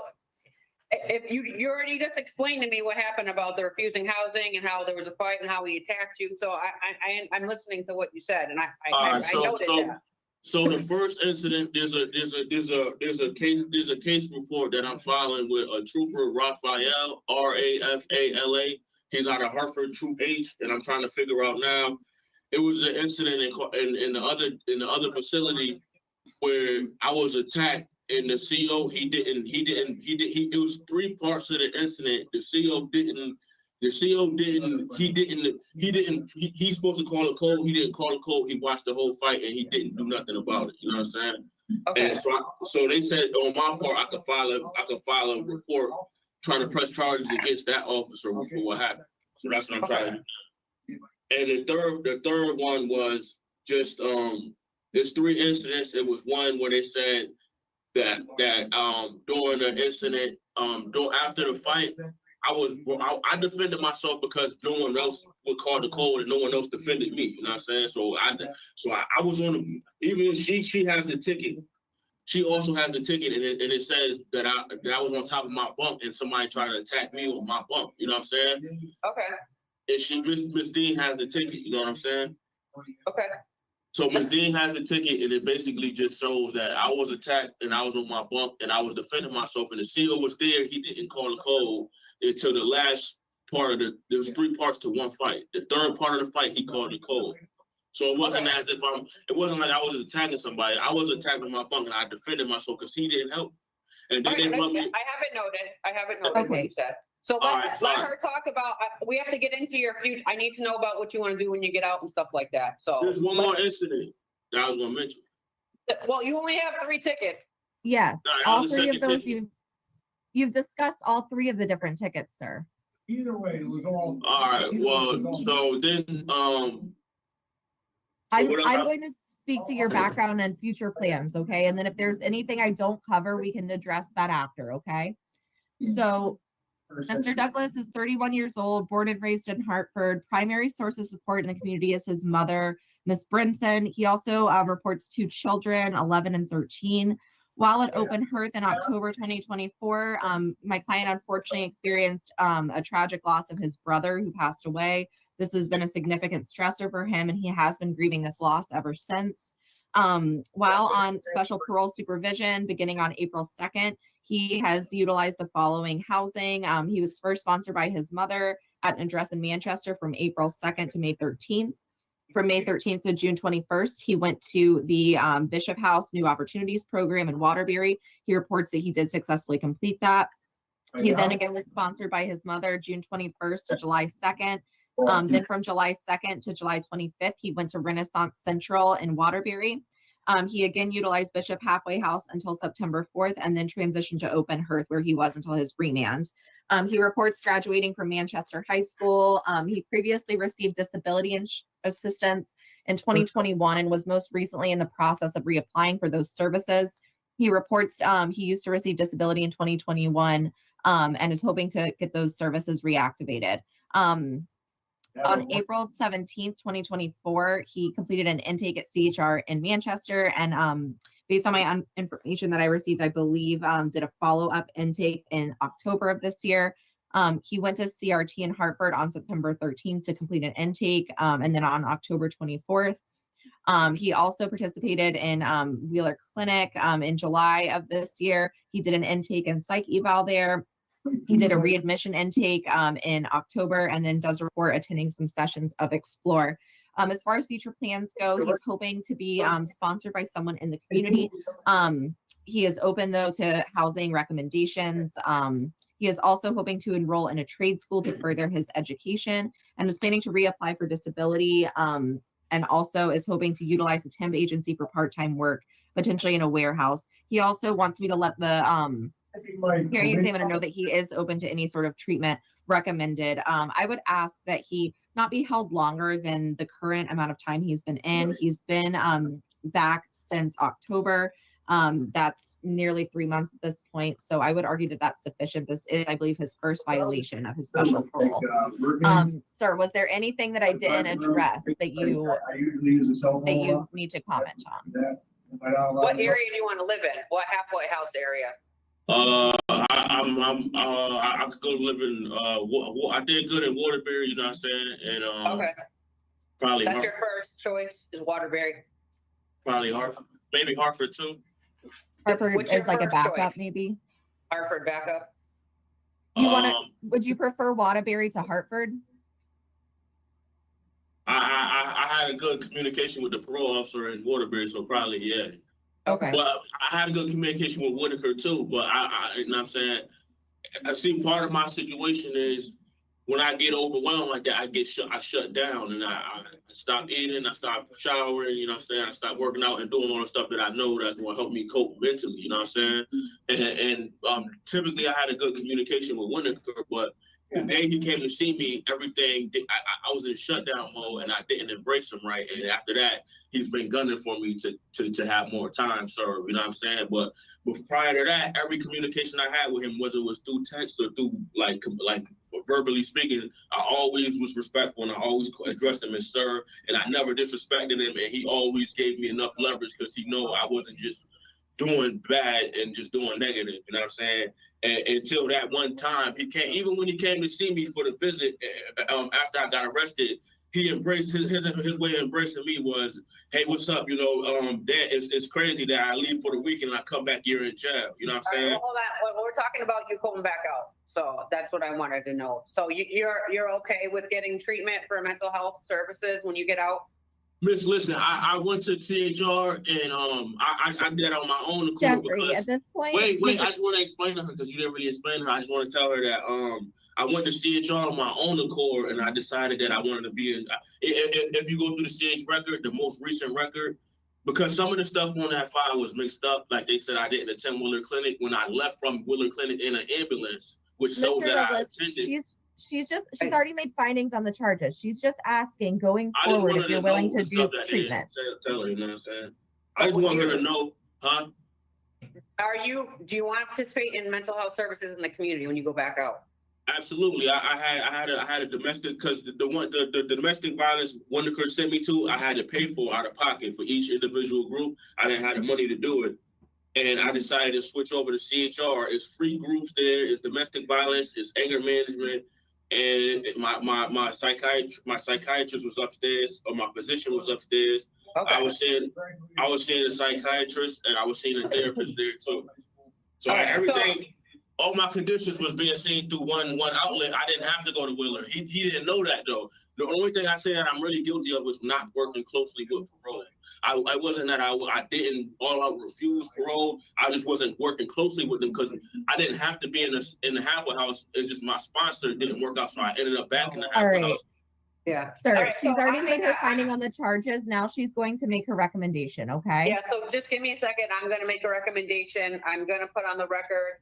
I've listened to all the testimony. I have reviewed all the evidence provided by the state. I will put on the record. Defender was in the community for about 7 months before being returned to custody. He did receive 7 misconducts. This is his first parole violation.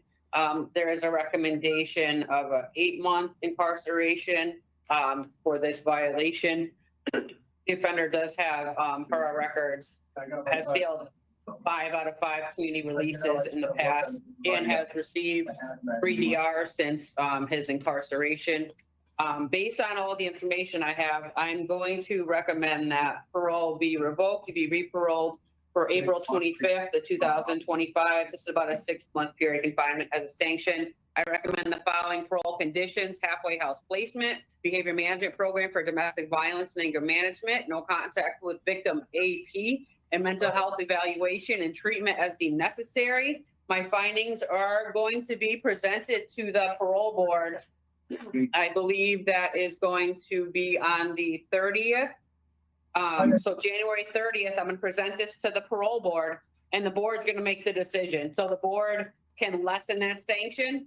They can keep it the same, or they can make it longer if they'd like to. But you will get it in writing about a week after January 30th, what the parole board's decision is, because this is just a recommendation. So they're gonna make the choice on what's gonna happen, and you can talk to your attorney as well, to see what happened that January 30th.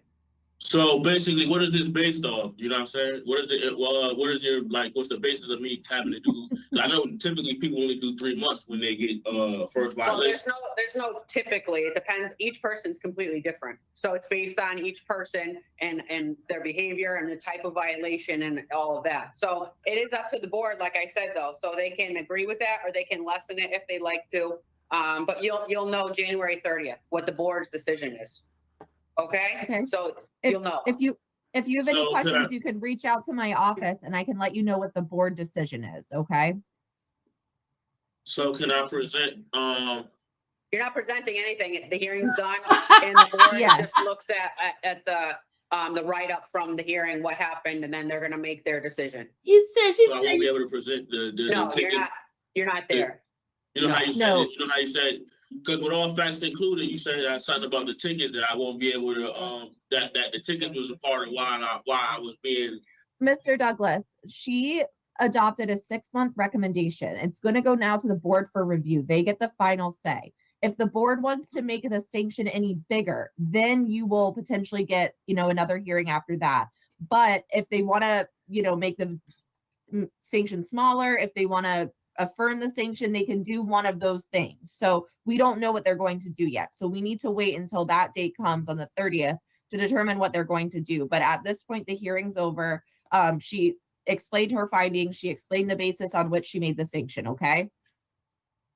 Yeah, so you'll know, and then you can take it from there. So you're all set for today. I wish you the best of luck, sir. Thank you. Thank you. I work for Bill's Home Appliance Installation, so that You're all was, set, Mr. Douglas. that was probably over 10 years. You can tell the officer you're all set. Was, Home Appliance. Hey, listen, this ain't even fair to me though, because Pretty much. at the end of the day, whatever y'all saying I did, I could prove that I didn't do. oh, Sir, no. she already made her findings for Oh my past God, this. We yeah, already look at that. presented the evidence that we had. We already addressed the charges. At this point, the hearing is over, okay?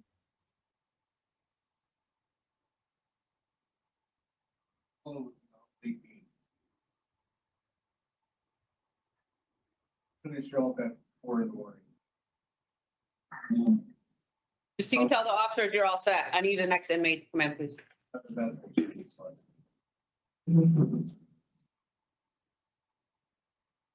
That job I have with driving across country. Thank you, if you want her. All right, there. Thank you, everyone. Have a great day. Thank you, too. Look at him, y'all. Look at him. Look at him.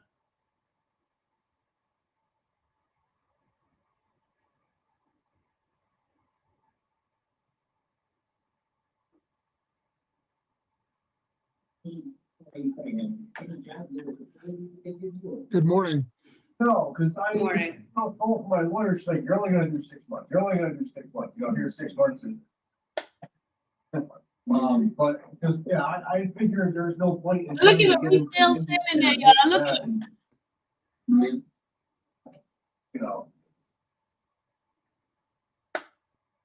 It was like school, like they said, like, there's no point in taking classes because school doesn't start again until, like, when I got in, the next round was gonna start until January. He didn't knock on the door for them to let him out. 6 months. I was just positive. Everyone was telling me, oh, 6 months, you're gonna get out in 6 months. And I get in here and that's. You know whose voice that is we keep hearing through this? That's it, that's at McDougal. That's at the officers. Unfortunately, okay. that room is not, It's not Quiet. padded or anything. It's not. No. Okay, thank you. Yep. Look how you looking, y'all.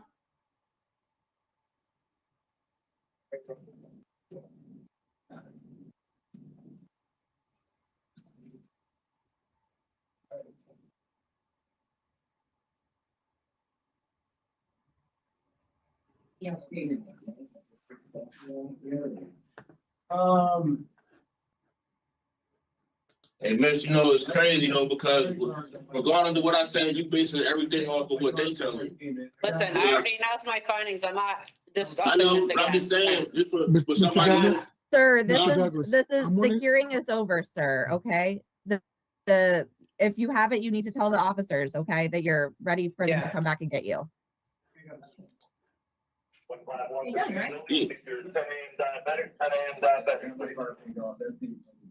You let the officer know you're all set? Yeah, we just gotta wait someone to come pick him up, so I'm just gonna mute on this side. Okay. He wanted his thing to be heard.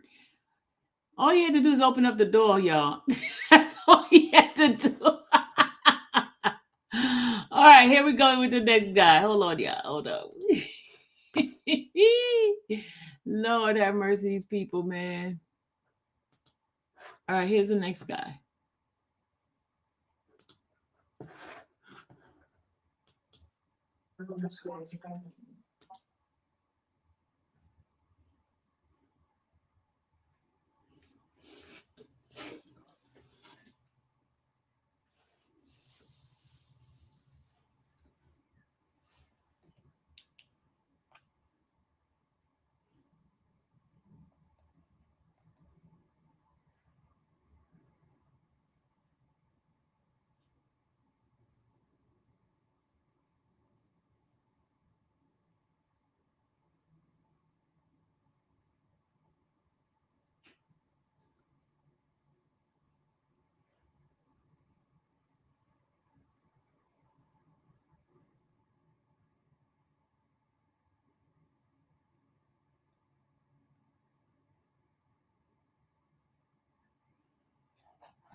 Yeah, these people, man, they be funny.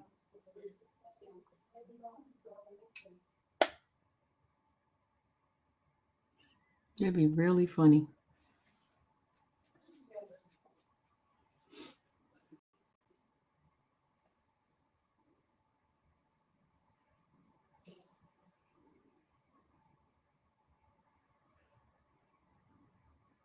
Hi, folks. Good night, we can Good go. morning. Good morning. Is there any particular order of operation at this time? No, whatever works for you is fine with us. Okay, great. Ms. Shepherd's available to be first, if that's okay. Perfectly fine. All right, Shep, come on.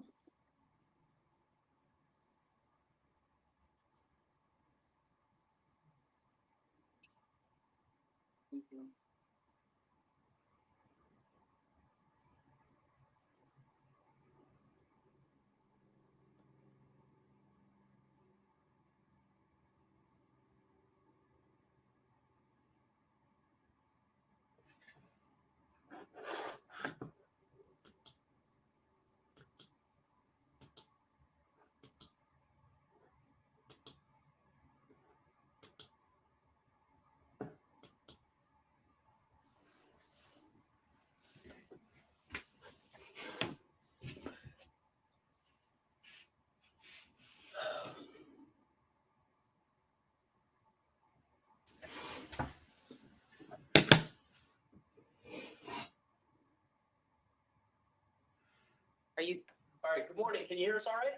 Yes, I can, sir. All right, we're gonna go ahead and begin. Guess what, y'all? Remember Twitch guy? The one who died, the dancer? They just... All right, Good morning, my name's Accuse her of murder. January 17, 2025. Just accuse her of murder. Following board members are present this morning by stating their names on the record, certified they've reviewed all statutorily required documents and available for information in preparation of this hearing. Good morning, I'm Jennifer Zaccanini. Good morning, Mike Paul. Deborah Smith Palmieri. Can you please state your name and inmate number? Yes. Yes, Scott Shepherd, 38222. Yes. Yes. The wife. Consideration of the parole application for Scott Shepherd, aka Savannah Shepherd, inmate number 382222. He is serving a sentence of 15 years and 18 months with 5 years special parole for assault first, risk of injury, unlawful restraint first, and 4 counts of possession of a weapon or dangerous instrument in a correctional institution. As of today, records reflect parole eligibility of March 18th, 2025. There is no victim input in the case. There is an offender accountability plan. It has been reviewed and shows that the offender has completed Tier 1 voices, the short-term sex offender program, anger management, beyond violence, and new thoughts. Utilizing the word, the offender's overall score for recidivating falls within the low range. Mr. Shepherd, this is your opportunity to tell the board why you believe you should be granted parole. You may begin. Thank you, sir. I just want to thank you all for allowing me this consideration for early release. I have a letter that I would like to read to you guys, if I may. Yes, thank you. Thank you. It took me a long time to fully accept what I had done to land myself in prison. I lost control on 2 separate occasions with my infant daughter, McKenna, and as a result, she sustained life-threatening traumatic brain injury due to shaken baby syndrome. I shook McKenna because I became frustrated with her crying. I was a first-time mother with poor coping skills, quick-tempered, impulsive, and struggled with anxiety and depression. Instead of asking for help like a responsible mother would, I chose to remain silent. Because of my actions, my daughter will never walk, talk, eat on her own, use the bathroom on her own, or function in any normal capacity. Doctors inform me that McKenna has no brainwave activity and will never recover. I am forever haunted by my actions and the sorrow I feel will carry with me to my grave. I'm sorry to McKenna, my family, my ex-husband, and his family. When I entered York, I was consumed with self-hate, anger, and hopelessness. My crime made me a target, and so I did what I had to do to survive. I created a name for myself so people would leave me alone. I made weapons, I assaulted staff and inmates, and disobeyed institution rules. I was reckless, I was dangerous, and I was violent. I didn't care about consequences and certainly didn't care about the people I hurt in the process, which was rooted in my narcissism and trying to keep this image. In 2016, after landing myself in segregation for the final time, I decided I'd had enough. I had dug myself into a very deep hole, and in that hole is where I began to self-reflect. I began therapy to address childhood trauma that was never dealt with, which contributed to my serious anger issues. I also realized I was struggling with abandonment issues, self-esteem issues, control issues, and self-worth. I was finally able to accept responsibility for my past behaviors and actions, which allowed me to begin the process of change. I repaired my relationships with my family based on honesty. I no longer wanted to be that person I tried so hard to create to scare and intimidate others. My gender dysphoria diagnosis in 2018, which went undiagnosed my entire life, has had such a profound positive effect on my mental health and outlook in life. Coming out and accepting who I am, I have been able to identify anxiety and depression as a result of my gender dysphoria. Hormone therapy helps regulate my moods and reduce anxiety. I'm sorry, I'm gonna interrupt you for 1 second. I just want to remind you, in case you're not aware, this hearing is being live streamed to the public. So we won't be discussing any of your protected health information. If you choose to, I just want you to be aware that it is a public hearing. It's being live streamed. Okay? Yes, ma'am. Thank you. Thank you. In 2019, I successfully completed a reintegration plan back into general population. I have remained ticket-free for 9 years. I work full-time as a truck worker in the commissary warehouse where I've been employed the past 4.5 years. I'm enrolled as a college student through the Wesleyan and CT State Center for Prison Education program, taking classes at night to earn my associate's and bachelor's degrees. I've involved myself in meaningful programming. Anger management taught me to use assertive communication to address my needs. In my past, I never used to speak up or let how I felt out, but now I use this method of communication daily, and it keeps me from holding on to anger. The group voices gave me insight into the effect my crime has had on my family and community. My actions led to the loss of a loved one, and my family and McKenna's relatives have to carry this pain and loss for the rest of their lives. I volunteered for Top Tier 1 because I had an opioid addiction prior to my incarceration. I learned the importance of having a support system and leaning on them by speaking up if I need help. Sex offender treatment taught me how victims of sex abuse suffer lifelong trauma that affects their ability to trust others and maintain healthy relationships. I volunteered for Beyond Violence, where I learned to identify my triggers and find ways to cope with them in healthy ways. I adhere to a disciplined routine through diet and exercise, which is one of my coping skills to reduce stress and anger. The group New Thoughts taught me the importance of forgiveness. I forgive those who wrong me because I understand everybody makes mistakes, but in order to move forward, I must forgive. This allows me to coexist amongst others in harmony and to let go of anger. My conversion to Islam has had a positive impact on my life. I attend Juma and Talim services every week where I'm taught the importance of morals and being respectful and helpful towards others. My biggest change has been my communication with others. I built up my pro-social skills and learned to communicate my needs in a way that's non-aggressive and healthy. I'm a voice for both the transgender and Muslim populations here. Because of my advocacy, I've obtained 2 gender-affirming surgeries, and now others are able to access these life-saving surgeries. I advocated on behalf of the Muslims here when services stopped, which led to the hiring of an imam.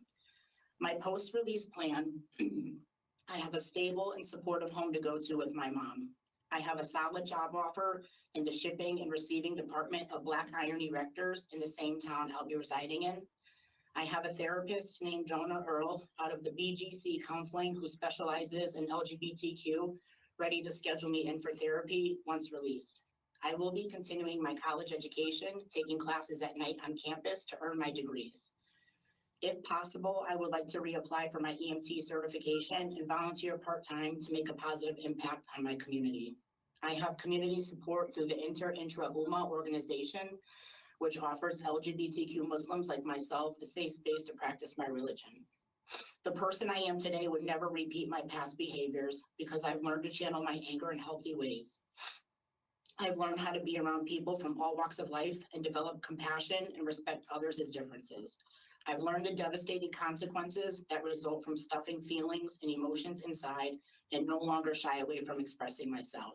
These past 9 years, I have completely turned my life around for the better and gained the tools I need to be successful within the community. Thank you. Thank you very much for that statement. We appreciate you putting your thoughts down, and you provided us with a lot of information. I understand your preferred pronouns are he, him, so we will refer to you as Mr. Shepard throughout this hearing. Yes, ma'am. We have questions for you, and when we're done with our questions, we will deliberate and give you our decision here today, okay? Okay, yes, ma'am. We'll begin with my colleague, Mr. Parole. Thank you. Thank you, Madam Chair. Morning, Mr. Shepard. Good morning, sir. That was a very good opening statement. Thank you. We had to, you had to bring us from 2010 and actually prior. Because the offense here was, you described it, it haunts you. Your actions haunt you, and you know, you left the baby, lifeless, really, and I can understand through what you brought us through in what happened in 2016 that you began to address then. I did. That put you in that position. I did. And that, that's really important. Because one of the things that's most important to us when we're looking at release is, will the person offend again? And it's important what you shared with us about your process from 2016 forward. You know, addressing your childhood trauma and abandonment, self-esteem, and just the whole host of programs that you've taken. That's really important as well. Another thing that's really important, because it's a tough read when, you know, you see 4 counts of weapons in an institution.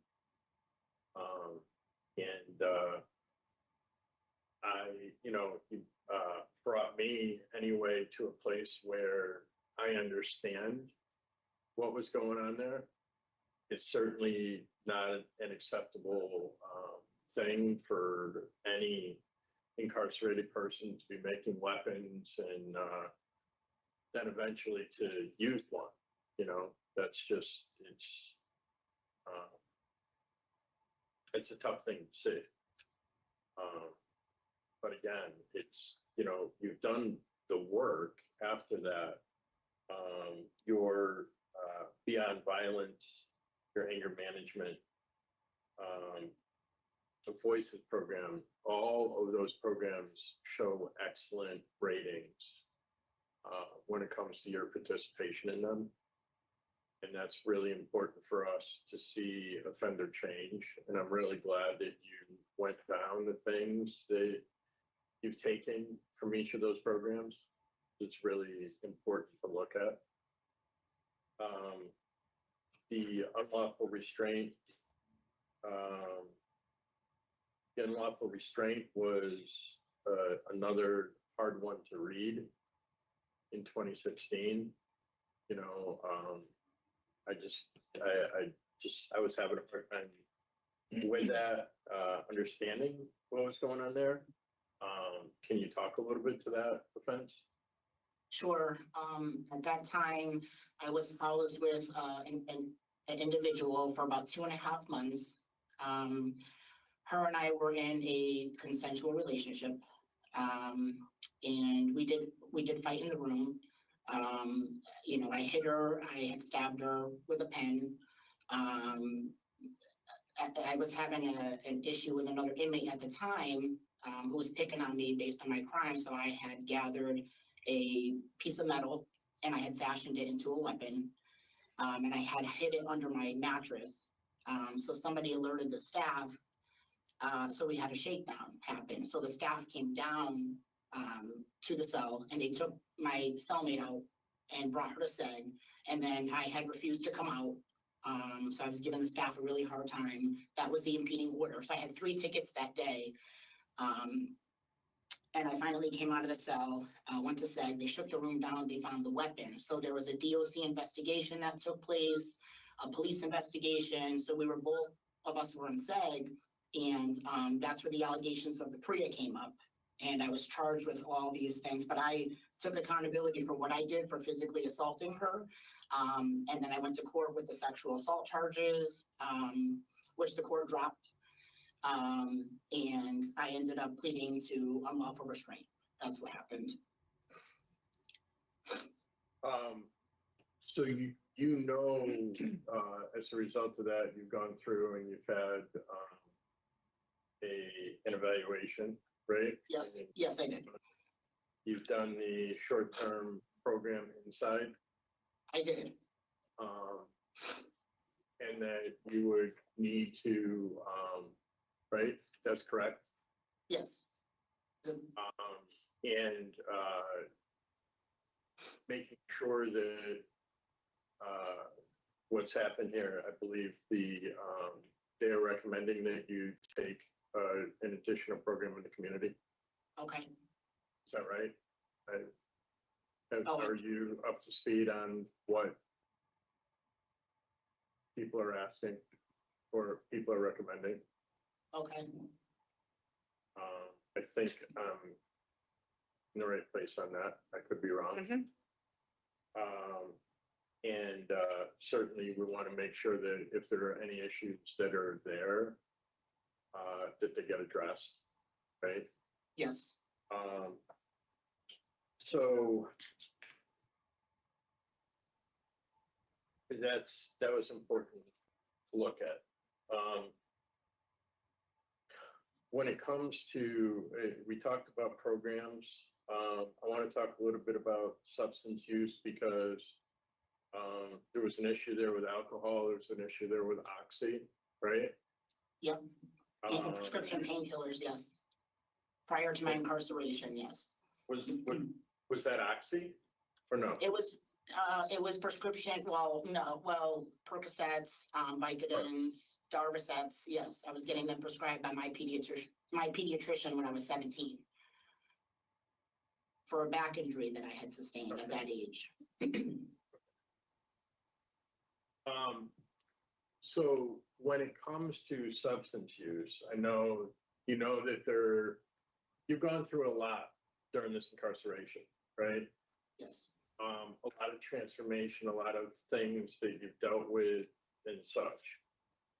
One of the most important things to make sure that we have a handle on is substance use.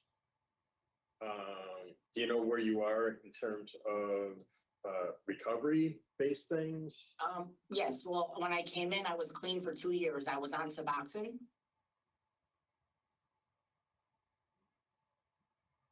And then when I came in, I was pregnant, and after I had the baby, they tapered me off of the Suboxone, and I've been clean since, and haven't had any urges or cravings to want to use or anything. So I've been clean for quite some time. Okay. So I know that you had put in for, I believe you put in for wanting to do the CCAR program and stuff like that. I'm sorry, The I didn't hear CCAR you. program? I did, yes, I wrote for that, and I never got anything out of it. Right. I wrote a few times, yes. So just my understanding when it comes to this, a recovery plan for you, because Yes, is my support system, is my mom speaking up now, because I never used to speak up. I used to hold all my feelings inside. I was ashamed of it, and in my family growing up, I was never raised to express my feelings. So I kept everything, I internalized everything.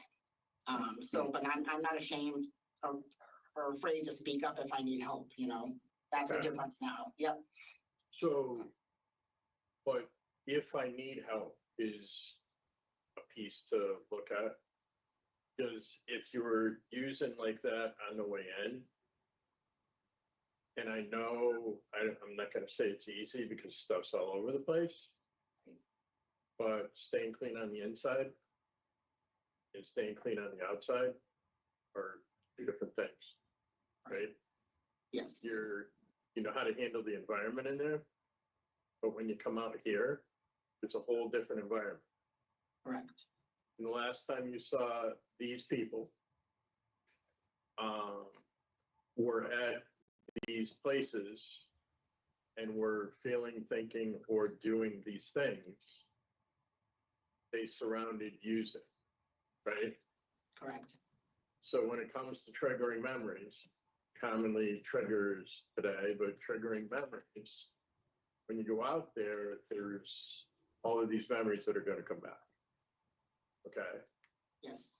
And what I'm concerned with is is there something more than just the support system, your mom and such, that you were thinking about when it comes to recovery? Well, I also want to say too that a lot of my anxiety and depression that I had at a younger age had to deal with, I came to realize, my undiagnosed gender dysphoria. So now that I was able to come out, being diagnosed, a lot of that has been alleviated because I, did the hormone therapy and surgeries and such. So I don't have a lot of those depressive feelings and anxiety that I did as a child, So a lot of my when I was using was to cover and cope with those feelings, from my gender dysphoria in my childhood trauma. So, but yeah, the Suboxone did help me a lot when I was on it, and certainly saved me, I think. So have you ever thought about LGBTQ meetings? Well, I have I have a support through the Intra-UMA organization, and it's for LGBTQ Muslims and marginalized Muslims. So I have that community support. So I have that community of people that are like me, and that feels wonderful to have. So I can be who I am, and I don't have to shy away from that. So I have that to lean on as well. Are they people who are in recovery? I don't know. I mean, they could be. So, but just so you know, there is in the AA and recovery community out here, especially where you're going in the Hartford area, Okay. there are LGBTQ meetings. And they're very supportive, of course, and welcome. Okay, I didn't know that. That's great to know. Yeah, that's Thank you. right. Yep. And so you've engaged with Wesleyan in the prison education initiative there, right? Yes, sir. And I see that I saw one class, probably saw a few more. There were a lot of documents related to this. But how far into the program are you? Well, I originally started at Quinnipiac University here through the program here. I was Quinnipiac/Trinity, and they worked together. And the only thing with them is they were doing 2 classes a year. So I just transferred over to Wesleyan last semester, where they're offering up to 4 classes a semester. So I have over 30 credits right now. So I'm more than halfway to my associate's degree. Yes. I did statistics last semester, and I did intro to computers, which I aced both classes.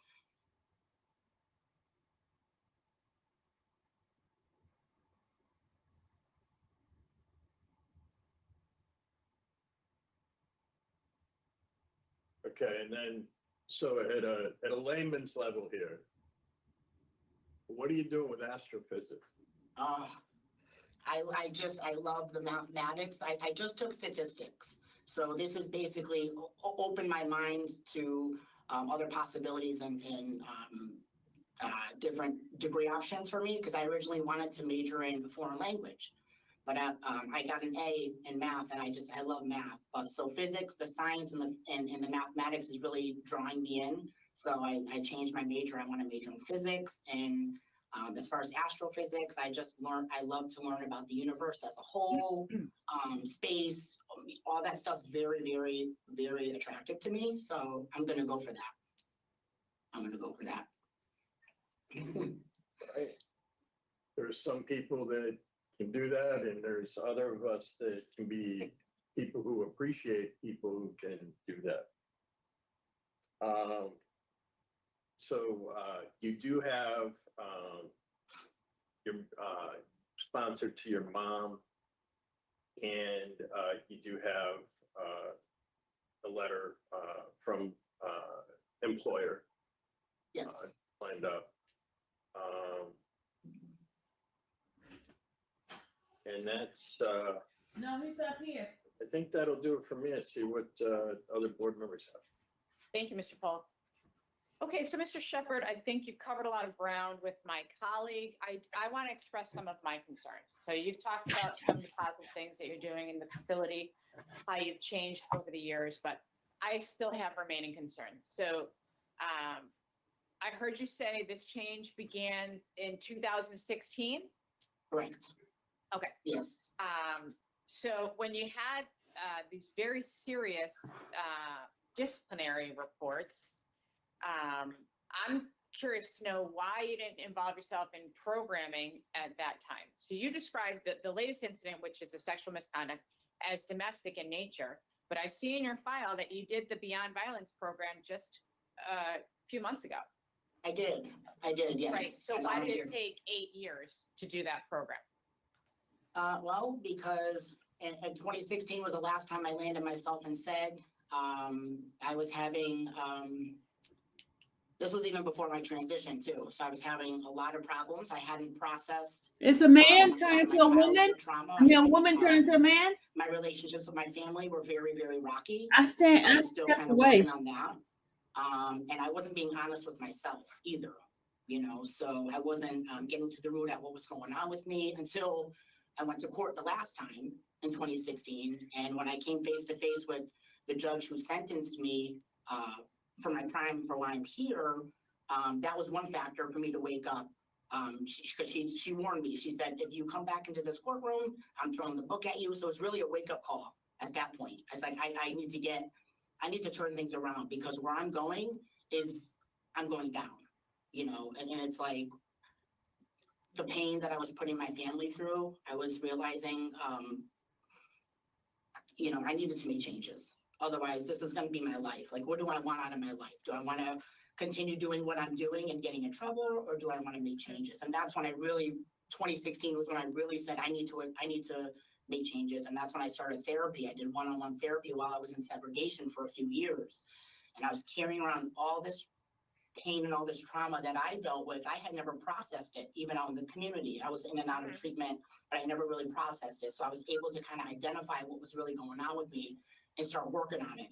And then I got diagnosed with gender dysphoria in 2018, and things just kept getting better and better. And I just felt good about myself. My self-esteem went up, my relationships. Maybe you misunderstood my question, sir. Okay. And for the record, you were in administrative segregation prior to this ticket. That was Yes. earlier on. That was from Yes, I was. 2012 to 2014, not after.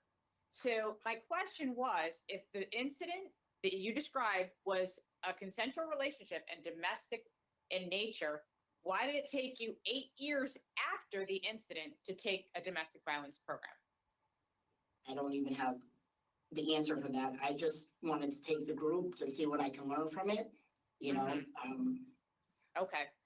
But you needed the group if it's true what you say, that it was domestic in nature.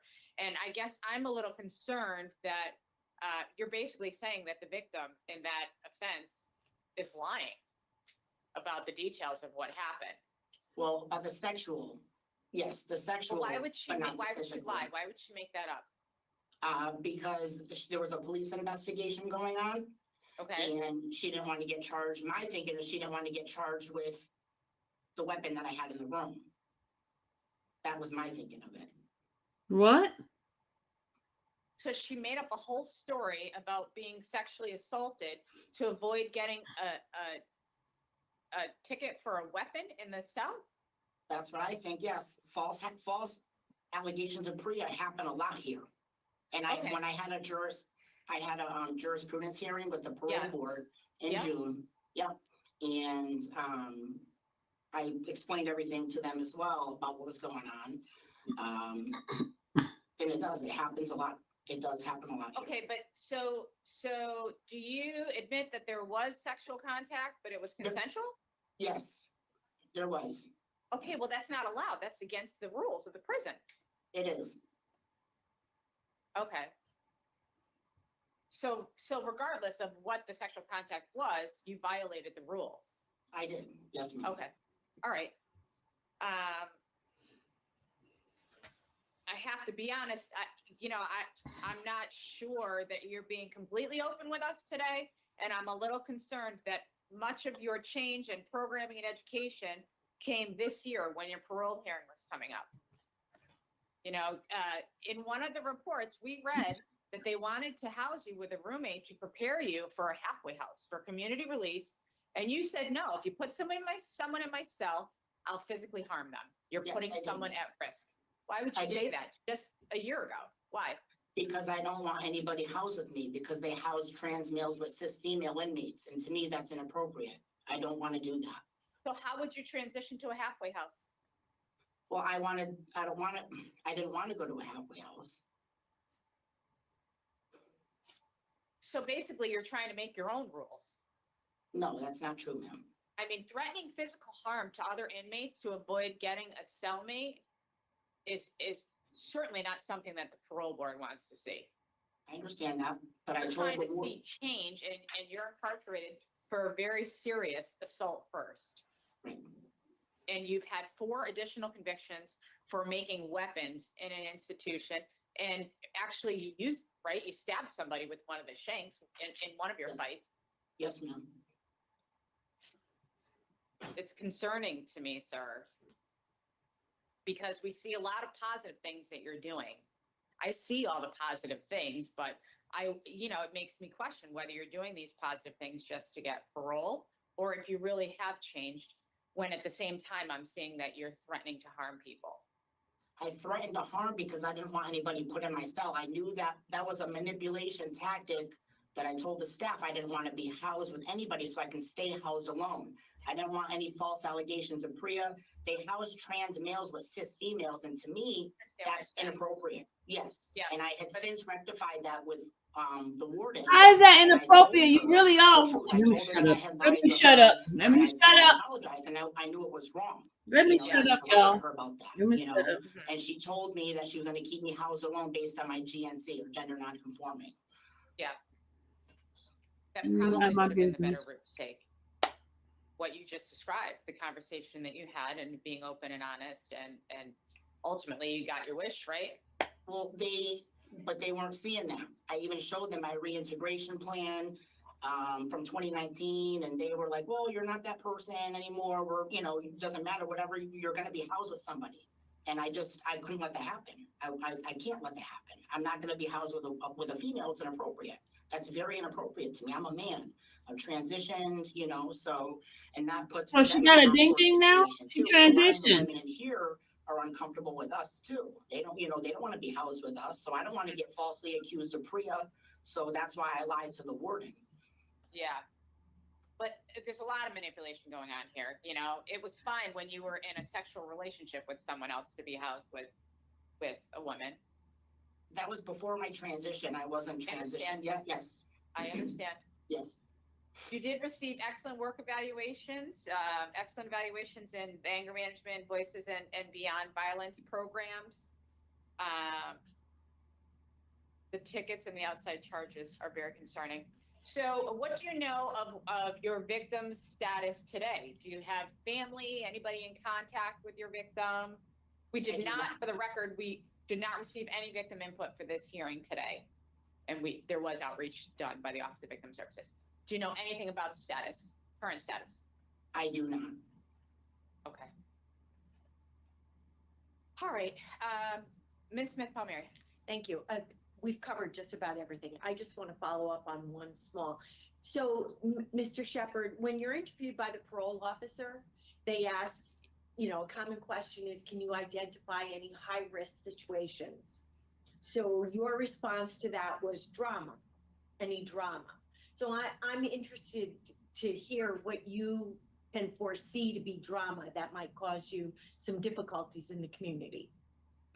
People that are engaging in drugs, alcohol, that type of drama is what I mean. Criminal activity, people that don't have their mindset right or wanting to do the right things. Okay. Can you tell me along the, in term with being in the community, what do you foresee to be difficult?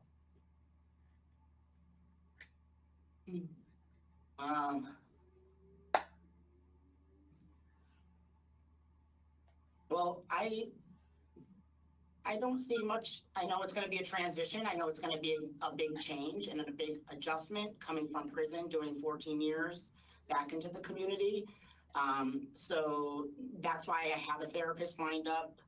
I have a good support system. And, I'm going to have to rely on that, especially with therapy and being open and expressing myself so that I don't go back to how I used to be before I came in here, holding up all my feelings inside. But I know it's going to be a big change. It is going to be a big change for many reasons, right? You're not the same person that you were before you went in. Right. You had no relationship with your family prior to going in. Did not. To jail. And now you re-engaged with your family, your mother specifically, who's agreed to be your sponsor, and you have employment. How often do you talk to your mother? I talk to her daily. You do? Yep, okay. Phone calls, e-messaging, and she visits every once in a while. Okay. have you two talked about, how it will be to live together? Have, Oh, yes. I hate to use the word ground rules, but, like you just said, you've been in jail for 14 years now and you were no relationship prior, very little prior to that. Correct, yes. Yeah, so it's gonna be an adjustment, not just for me, it's gonna be an adjustment for my mom too. So I have to be mindful of that, because my mom, she lives alone, we have the dog, but it's gonna be a very good adjustment for her. So I understand that. You had no criminal history prior to this assault. I do. No adult criminal history. I have, That's what I read. That's what I read. Yeah, no adult criminal history. Prior to 2010, right? Just to clarify that. We don't have anything listed. oh yeah, prior to that, correct. Right. Okay, thank you, Mr. Shepherd. You're welcome. Okay, thank you very much. Okay, so now the panel will enter into deliberation, and we'll come back to you with our decision, okay? You can listen to our deliberation, just please don't interrupt. Thank you. Mr. Cole.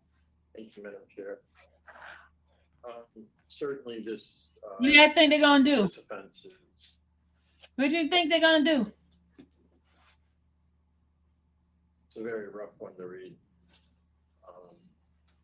And Mr. Shepherd recognized that by talking about how his actions. She went in pregnant? And that, Yeah. child has. Rachel said, keep him on. The next level said, let him go. I would deny him. Transition. I think he's telling a lot of lies. He dealt with a lot. You guys are funny. Can Leave him there. condone anything. Angel, I picked up your book. I can understand. So I have Woody sign it for you tomorrow. Look, Angel, I couldn't remember your name earlier. Offense in the institution. Taxpayer paid for his surgery? For. I stepped out. Okay, I'll be right back again, y'all. Between 2011 and 2013 of weapons in the institution. 2016 event was a catalyst, I believe, for Mr. Shepherd, as he explained, where he went through and started to deal with childhood trauma and, as he stated, gender dysphoria, and to try to come to a place where he's okay and to engage in rehabilitation, which he has in several ways. Point made about beyond violence and anger management in the programs that he has taken recently. All of those programs received excellent ratings. Engaged in education between Quinnipiac and Wesleyan in a very intelligent level of academics. One that already said, God bless the people who can do it. I'm not one of them. It's but to have somebody that understands that kind of stuff and engages and gets aids doing it is really important. In terms of a release plan, released to his mother in a home where he has a job lined up in the same town. certainly wants to continue with his education and can take classes along the way. He's connected and been part of and actually advocated for Muslim services, which we know is a very nonviolent way of faith when it comes to that. And he has also identified a group upon his release of people of the same mindset that can offer support for him in the community. And while he has been in, he's advocated for certain things, and it's led DOC to make some positive changes. Although we did talk about how some of those things, some of the ways that they were done, might not have been the best way for him to accomplish that. Hasn't had a disciplinary report since 2016. I believe that Mr. Shepard would be suitable for parole. And that would dovetail into 5 years of special parole that he has. And I think that the support that he has in the community will lead to his success. Thank you, Mr. Paul.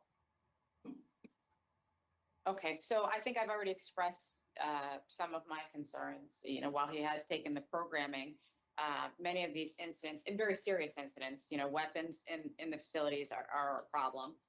He openly admits that he stabbed 2 people with weapons that he made in the facility.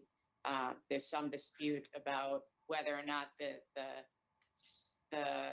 sexual misconduct was consensual. However, regardless, it's not allowed.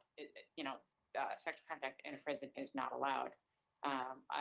He has taken great programs, but as I expressed, his change that he claims began in 16, years later, we see the programming taken. So I wonder if it's another manipulation tactic, if we're taking the programs because we have a parole hearing this year. And recently, additional threats of violence in the facility. And why he didn't get a disciplinary report for that, I'm not sure. But very concerning to me, along with the very serious assault first case that left a child, you described it as lifeless forever, destroyed an infant's life forever.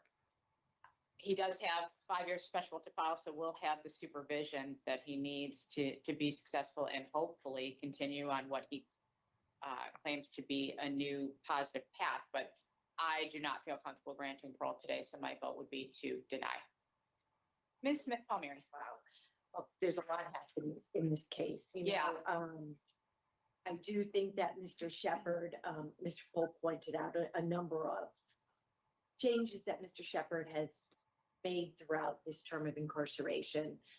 I do think, as we've all noted, that the biggest transformation occurred after 2016, which is 8 years ago. I did go through a reintegration plan, which looks as though it began in 2019 over the last 5 years. It has 5 phases, 6 phases to it that help Mr. Shepard. Right. 1, that helps him reintegrate into regular population, and 2, provides oversight as he does that. It is a very detailed plan. He seems to have accomplished, from what we can see, all the phases of that plan. In terms of, I did read all the reports. I did see in 2023 the indication that, his manipulation in terms of trying to remain in a cell without a roommate. There are a number of reports that speak to his progress. I do see that he has, I go back to the beginning, his opening statement. I think that Mr. Shepherd admits from the time of arrest through the court hearing and what we see today, he admits what he did to the child, causing grave harm, harm that will never be undone. He admits to all the disciplinary reports that involve the weapons, as was pointed out by the chair. And, whether or not you accept his explanation for the new charge of unlawful restraint, he was sentenced to 18 months consecutive for that charge as well. I do see that he has taken all the programs that we've talked about, including a sex offender treatment program, the 12-week program, in 2021. The Beyond Violence, as was pointed out, in 2024. I did see that he does have great support in the community. There was a letter from his mother, from his aunt, offering support as he transitioned back into the community. I think the fact that there's a letter verifying that he has employment is another piece of stability in the community. His last disciplinary report, as we've all stated, was 8 years ago, and included a plan for bringing for reintegration. I think he has treatment set up in the community, not taking away at all from the charges that are before us today, as been stated as an assault one. I do feel that Mr. Shepherd has served almost 14 years now, or actually over 14 years now. Almost 14. He's been in 2011. March of 11, yep. Yeah, March of 11. I do feel that he has set himself up to be successful in the community and to reintegrate. So I would also be in favor of granting his discretionary. Thank you. Okay, so his date is 3/18/25. He's got 5 years of special parole to follow his sentence. So I'll suggest some conditions because I would contribute to that conversation anyhow.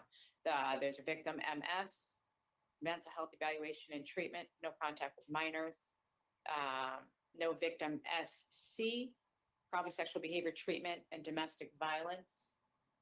Anything? I had no alcohol, so. Okay, yep. Okay, Okay. no alcohol, mental health. And no alcohol. Did you say anger management? Deep domestic violence, Okay. which has a component of anger management in it. I think he's got more than enough stipulations here. Yeah, MS and SC for victims? Yep. MSSC. Yep. Yeah, okay. Okay. In the matter of Scott Shepherd, also known as Savannah Shepherd, number 382-222, there's a motion to grant parole effective March 18th, 2025, with the following conditions: no contact with victims MS or SC, no alcohol consumption, mental health evaluation and treatment as deemed necessary, no contact with minors, problem sexual behavior treatment, and a domestic violence program in the community. All in favor? Aye. Opposed? Aye. So this is a majority decision. The chairperson is dissenting for the reasons, the nature and circumstance of all of the instant offenses and poor institutional adjustment. Your conditions will follow over into your 5 years of special parole. Do you have any questions, sir? No, thank you. Okay, we wish you the best. Thank you. Scott, it's Shepherd amendment 82222. Okay, you're all set. We'll get this to you in writing in about a week. Thank you.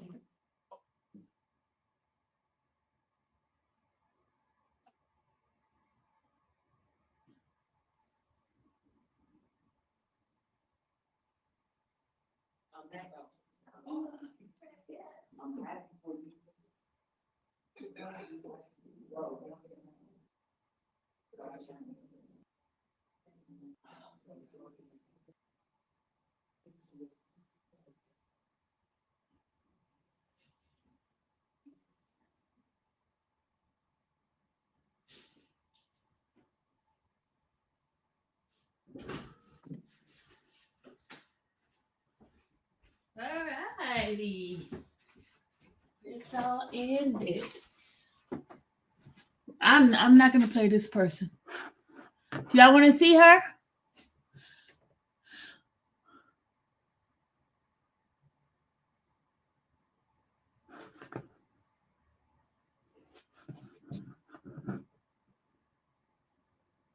Okay, you want to see her? Okay.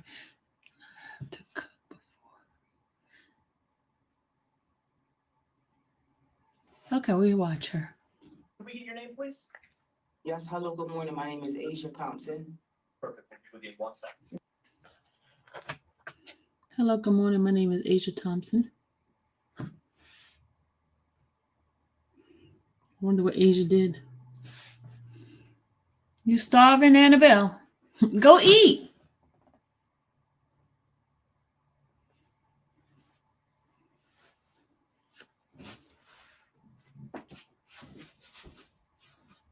Good morning. My name is Parole Officer Voice for today's Friday, January 17th, 2025. This is a hearing of the Connecticut Board of Pardons and Parole.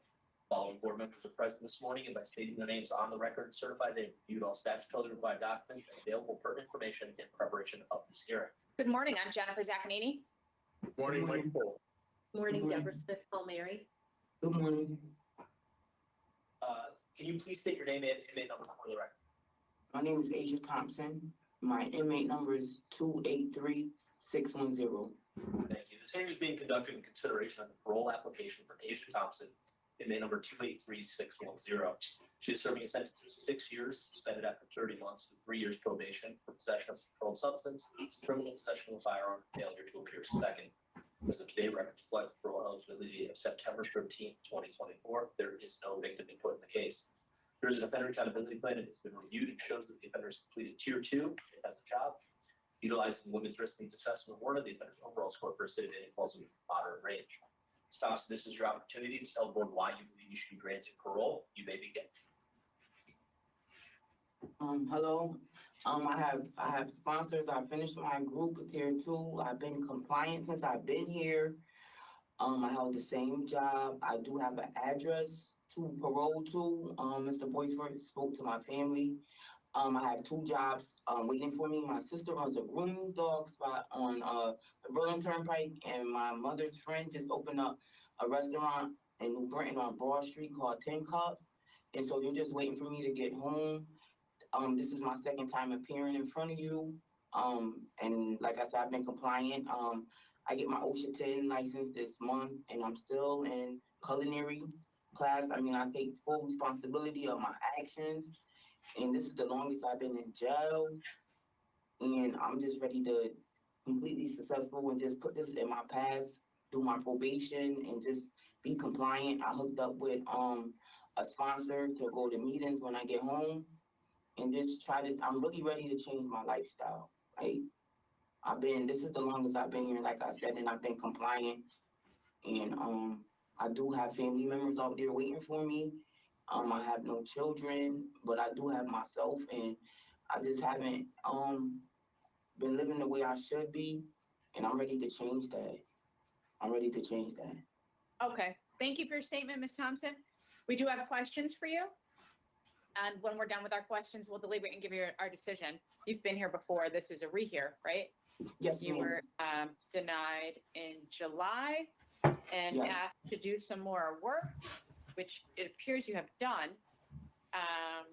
So I want to start by saying I'm not sure that I accept your explanation that your cousin, is your cousin your co-defendant, Adrian? His name is Savan. Oh, who's Adrian? Yeah, I don't know. That was already that's his middle name. That is his middle name. What is his last name? Valentine. Nope. So I have an Adrian Williams for co-defendant. Yes, that's his. That's not my co-defendant. That's what he was saying. But then when it came out, I don't know why he lied to the police. but that all So, came so out. you're telling us that that person is actually your cousin whose name is, Yes, that's his middle name is Adrian. what's But his it's real name? Savon Adrian William, Valentine. Savon Valentine. How do you Yes. spell Savon? I think Savonne. That's your cousin? Yes. Like a blood cousin, you're related somehow. Yes, his father is my second cousin. His father is my second so cousin. a distant Yeah, cousin. so Okay. yes. So I'm not sure I accept your explanation that your cousin put the gun in your purse, but we're not going to go back and forth about that. You were convicted of having a weapon, right? Yes, It's your yes, I was. responsibility to know. When I go out with my cousin, I don't have to worry that my cousin's going to slip a gun in my purse. I don't have to worry that my cousin has a gun.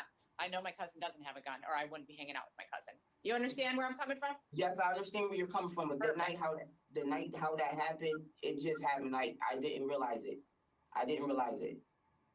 And it's your job to realize it, is what I'm telling you. Yes, From and that here was on forward, it is your job to know who you're hanging out with, what they have in their possession, what they're doing, right? yes, ma'am. Okay, very Yes. good. So you do acknowledge that you were selling, right? Yes, I acknowledge that. So help us understand why you're selling drugs instead of working. Because the lifestyle, okay, with COVID, I did have a job before when COVID hit.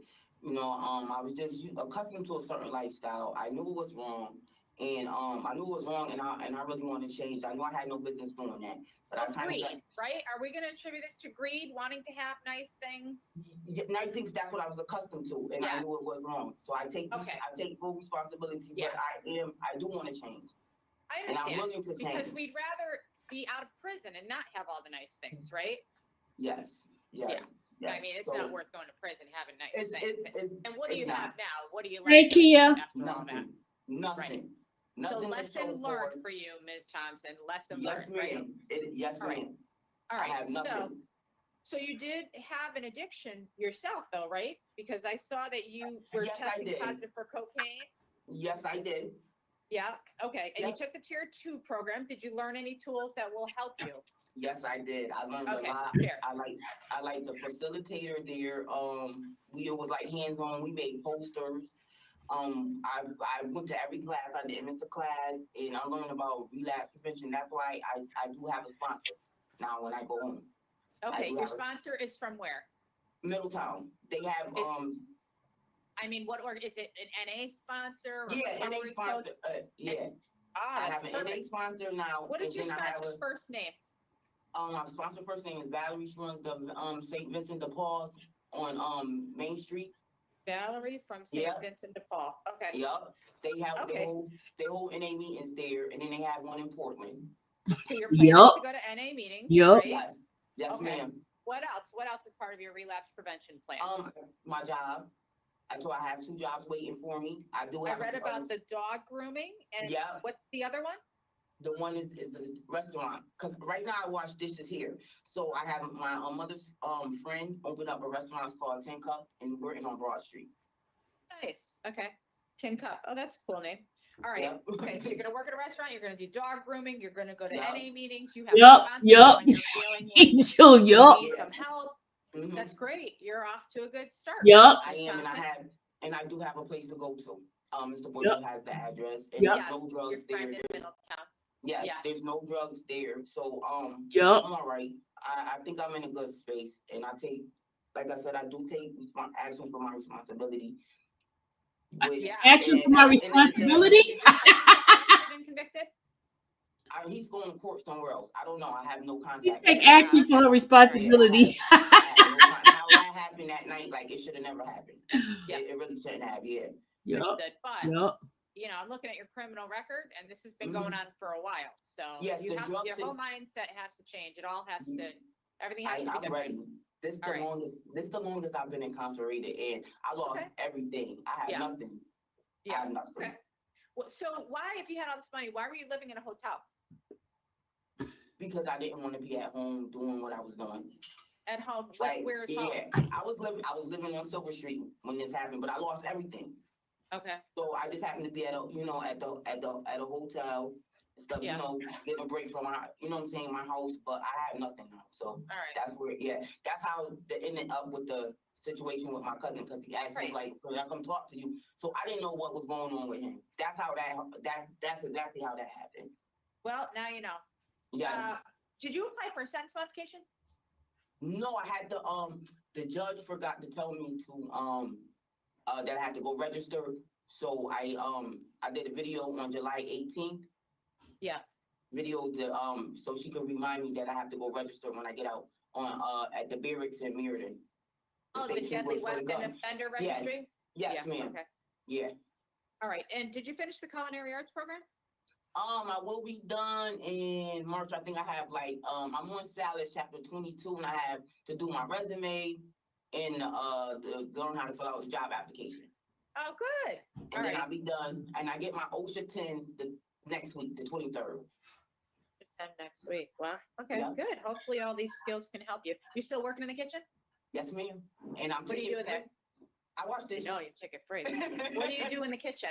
I wash dishes. Oh, yeah, you did say that. Yeah, I wash dishes. I've been in the same job for almost 2 years. That's great. Yeah, Okay, well, if you could do that there, then you could do just about anything I in the said community. that. I said, if I could work for $2 a day, I know I could do this. Yeah. All right. Thank you for answering my questions. Ms. Smith, come here. I have nothing further. Thank you. Mr. Paul? I just have one. How old is your cousin? Savon, I think it's 2021. Okay, Yeah. I'm good. Thank you. Okay. All right, so it sounds like Ms. Thompson has done some more work since the read here has a positive release plan and is ready to go back out and They're gonna give her. They're gonna get give a her. job, keep working, and not come back here. Thoughts? I agree. I mean, we hear all the elements of offender change, Right. which I think is important. She recognizes what was going on at the time and how to make those changes. Yeah. Like you said, and has a good release plan. Mr. Paul? Okay. I'm there All as right. well. Yeah. All If right. you can wash dishes for 2 thank you. years, I think she can do well out in the community. All right, in the matter of Asia Thompson, inmate number 283610, I'll move to grant parole effective today, January 17th, 2025, with the following conditions. So let's say no contact with your co-defendant, Savon Valentine, AKA Adrian Williams. Anything further? Nothing further. Is there a second? Second. All in favor? Aye. Aye. All right, keep working hard, okay, Ms. Thompson? We wish you the best. Thank you. Thank you.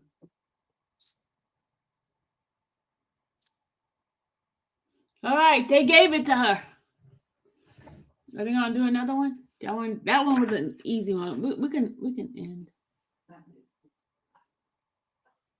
We can end if y'all want. Oh, they're gonna girl a lady. Okay, let's see what she got. Let's see if hers is short.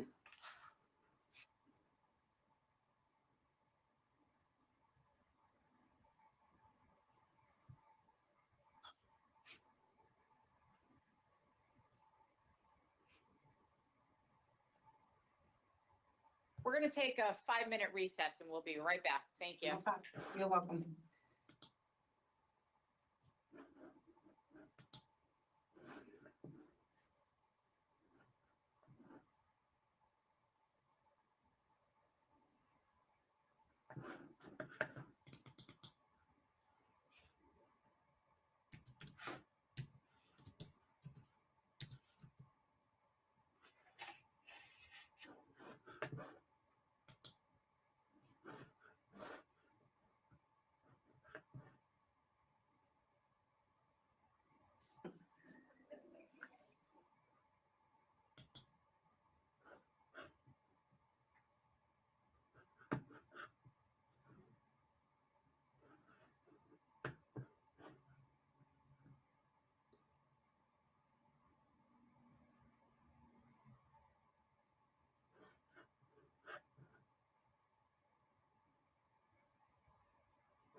All right, good morning. Thank you for waiting. Can we get your name, please?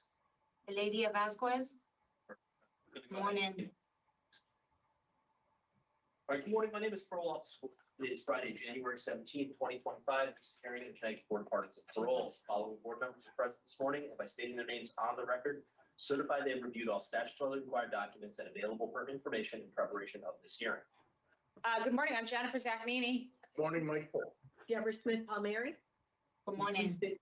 Please state your name and inmate number for the record. My name is Eladia Vasquez. My inmate number is 383-843. Thank you. This hearing is being conducted in consideration of the parole application for Lady Vasquez, inmate number 383-843. She is serving a sentence of 18 years suspended after 6 years and 11 months with 5 years probation for arson first. As of today, record reflect the parole eligibility date of January 22nd, 2020. 24, I want to confirm. 25. There is no victim input. There's an offender accountability plan for the offender. It has been reviewed and shows that she's completed the Voices program and the Beyond Violence program. Utilizing the Women's Risk Needs Assessment Board, the offender's overall score for recidivity falls in the medium range. Ms. Vasquez, this is your opportunity to tell the board why you believe you should be granted parole. You may begin.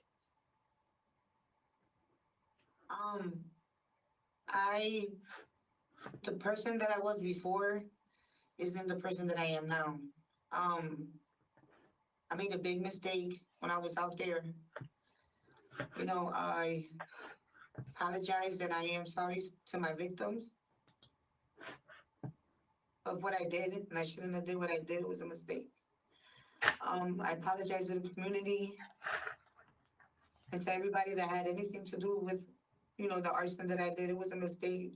It was a piece of clothing that I lit on fire, and I didn't think that it was going to turn out to be something big. It was the biggest mistake I made, and I didn't mean to make it.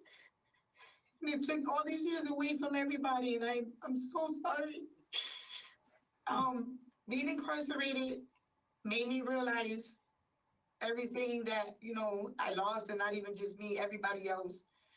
It gave me structure, it gave me discipline, and made me not, you know, take things for granted in life, period. It actually made me become a better person, clear-minded, not use any drugs, street drugs, because it's not good for me. Stay on my medication, listen to, you know, what's good for me, what's not good for me, and actually get a connection with people that I weren't doing before. I was very isolated. I didn't have a connection with anybody. I was scared to. And I'm actually now, you know, a people's person. I go to groups and, you know, I have communication and I feel more interactive. Like, you know, I can go outside in the real world and not be scared of life or anybody else. And, you know, be more humble. I'm very, very more humble now. I wasn't humble before. I had a lot of anger issues. And I'm actually a very happy person now, you know, and the jail, sad to say, but it really turned me into a better person. And, you know, when I get out to the community, I can make something out of myself with my kids and see my grandkids I haven't seen in 5.5 years, and my mom and my dad. And, you know, apologize this to everybody. It was wrong for what I did, and I shouldn't have did what I did. You know, the ambulance had to come out there, and the fire people and the police department. Thank God nobody got injured or hurt.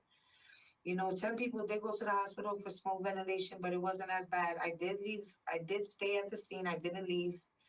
And I did get arrested about 7 at night, you know? So everything else was just tragic. People lost a lot of paperwork and, you know, stuff from the apartment and everything else. And besides that, I couldn't keep contact after, you know, if they got replacement in their apartments and stuff like that. But I'm pretty sure they did. And I'm grateful, and I'm very, very grateful that they did, if they got, roof over their head, because I couldn't picture myself, doing that. I never thought in a million years I would be a person that did arson, it was embarrassing to the community and embarrassing to my family and my kids. And I would just like a second chance in life to try to readjust myself and make a better person. Okay. Thank you, Ms. Vasquez, for your statement. We appreciate it. We do have some questions for you, and when we're done, we'll deliberate and give you our decision. Okay? Thank you. We'll begin with my colleague, Ms. Smith-Palmieri. Thank you. Thank you, Ms. Vasquez, for your opening comments. I do want to talk about the offense itself for a few minutes. You're charged with arson first. There are very, very few offenses that are as serious as arson, and arson in the first degree specifically. Yes. So when I read the offense conduct, I did read that you did admit to starting the fire. Yes. I did read that you said that the reason you started the fire, it sounded like you were jealous. It was a jealous argument with your boyfriend that sort of precipitated it. However, you say that the other female that was involved, she threw a cigarette onto the fire, which made it go greater. Yeah. Well, I guess the concept, it was okay. So the clothing it was a piece of, I think it was a shirt and a panty and a pant that was in front of her door. And when I lit it on fire, I guess when she opened the door, she was smoking. So it just added on to what the fire, like from when it started. So it caught on the wall. Yeah. And from when it caught on the wall, because it was a brick building, so the inside of it just added more fume to the. So let me just ask you, what did you think would happen when you lit those clothes on fire? Like what is it that you were hoping to accomplish? I wasn't thinking. And honestly, I was under the influence also, and I take responsibility for my actions. And I honestly, I don't know. I know I didn't think it was gonna be something, that like that. When I did notice, I fucking, excuse my language. She I cussed. freaked out, like I was in shock. Like, what the hell did I just do? She Like just I cussed, was y'all. in shock. They're not gonna prove literally was her. in shock. I helped everybody They're not out. gonna prove her. I didn't leave the scene at all. I stood right there with everybody. And I kept saying, what the hell was wrong with me? I didn't think that, a piece of clothing at that state of mind you, a little before that, I just found my father deceased. So my mind, I wasn't eating, I wasn't sleeping. I used PCP, and it's not an excuse for anything I did. It's not an excuse at all. I take full responsibility of what I did. It's just, I don't know. I wasn't thinking. So, Ms. Vasquez, as I said earlier, I did read that, when questioned, you immediately confessed, told them what you had done. So I do think that, you should get consideration for that. And you probably did get consideration, considering your sentence for an arson one. Essentially you're serving 6 years and 11 months. I think, that the judge probably did take that into consideration. I was very concerned to read about that you were using PCP, actively using when you committed the offense. You were unemployed. Yes. Why weren't you working? I was using, I wasn't in a state of mind. I couldn't function.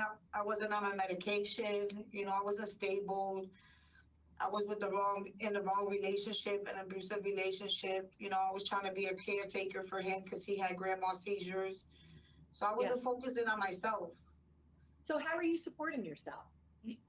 His mom was helping me out. She has an income, and I guess she was receiving his SSI money or whatever. Okay. So she would buy me clothes and stuff like that for helping him out, basically, and buying groceries for the house and stuff. But you hadn't worked in a very, very long time. Yeah. I wasn't mentally ill. I wanted to work, but I couldn't work. It's just my mental was off, and it's because I wasn't on my medication. I haven't been taking meds for a while. And now that I've been on my meds for 5.5 years, I feel so good. I work in here. I've been a janitor. I do the common area, like in here, I'm good. I work and I feel like I think that's what I needed. I needed to rehabilitate myself, my body, my mind. You know what I mean? All right, so And- you feel good today because we live stream so everybody can watch the hearings. So I'm not going to have you go into really any details about your mental health needs, but I am going to ask you. You said you mentioned already that you were taking medications and you do feel good today. Is that what I'm hearing? Okay, yes. Excellent. So let's talk a little bit about some of the programs. You mentioned that you've been working as a janitor. How long have you been working? Over about 2 years now. 2 years? Okay, good for you. Thank you. And you took the Voices program and you took the Beyond Violence program. Yes, I did. Okay, and you took one in 2021 and one in 2022. Tell me why you think those programs were important for you to take. The Voices program was very important because it was more reflecting on the impact of the victims. So basically, I had to put my feet in the victim's shoes, and it was intense, but not as intense, really bad. And I liked it because I got a feedback of wearing the shoe, wearing the shoe on the other foot. And then the Beyond Violence was we were able to watch videos, and I had one of them with Rosie Perez in it, but it was videos on other inmates on their on their cases about the crimes that they committed, and it was something like serious crimes in different counties and stuff like that, and they were expressing their feelings of what they did and how they did and stuff like that. So it gave me like an impact on my case and what I had to do with myself to better myself and not to make another crime or become a worse person than what I had just did. Something just to change my life, basically. Yeah. Those are very, very good explanations of both programs, especially the Voices program. Yeah, because the I Voices love that program program. wants you to understand the harm of your crime. And it's not just a harm on one other person. In your case, it was 50-something people. 57. Right? Yeah. People hearing this fire alarm talk about PTSD, right? It was bad, yes. Yeah. So, and I do feel like, you got some good insight from the Beyond Violence program. You also had a tier program, an addiction services on your list. You haven't been able. The only two programs that I had to do was the Beyond Violence and Voices. I didn't have that addiction services on my OAP. No, I have you on the wait list for addiction services. So it's on your list. It was added in September 2021. And that's when they added it. It wasn't on it originally when you first came in. And then they added it. And I have as of, I don't have the date that you were put on the wait list, but that you're on the wait list waiting to take the program. No, from what I know of, I completed all my groups. Okay. And I didn't have that on my OAP. So if I would have had that, I would have completed that already. Okay, so let's move on from that a little bit. Okay. And let me ask you a question. So you just told me how you were using PCP. Yes. You have a long history of drug use, right? Your drug scores are 4. Yeah. You were using PCP and other drugs too at various points. Do you think you would benefit from taking a drug treatment program? As in the outside? Inside, outside, just in general. Have you had one before, and do you think one would be helpful? It would be helpful because when I leave here, I plan on staying on my medication. I plan on seeing a therapist. I also plan on staying clean. I'm not going backwards anymore. I lost myself and I lost a lot, and everybody else did. And I don't want to relive or rewind the person that I was before. I'm not doing that anymore. I'm 44 years old.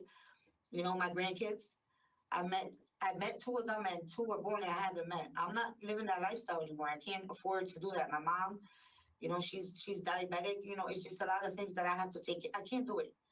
And I swear to tell the truth and nothing but the truth. I can't. I'm done with drugs. All right. Let me ask you,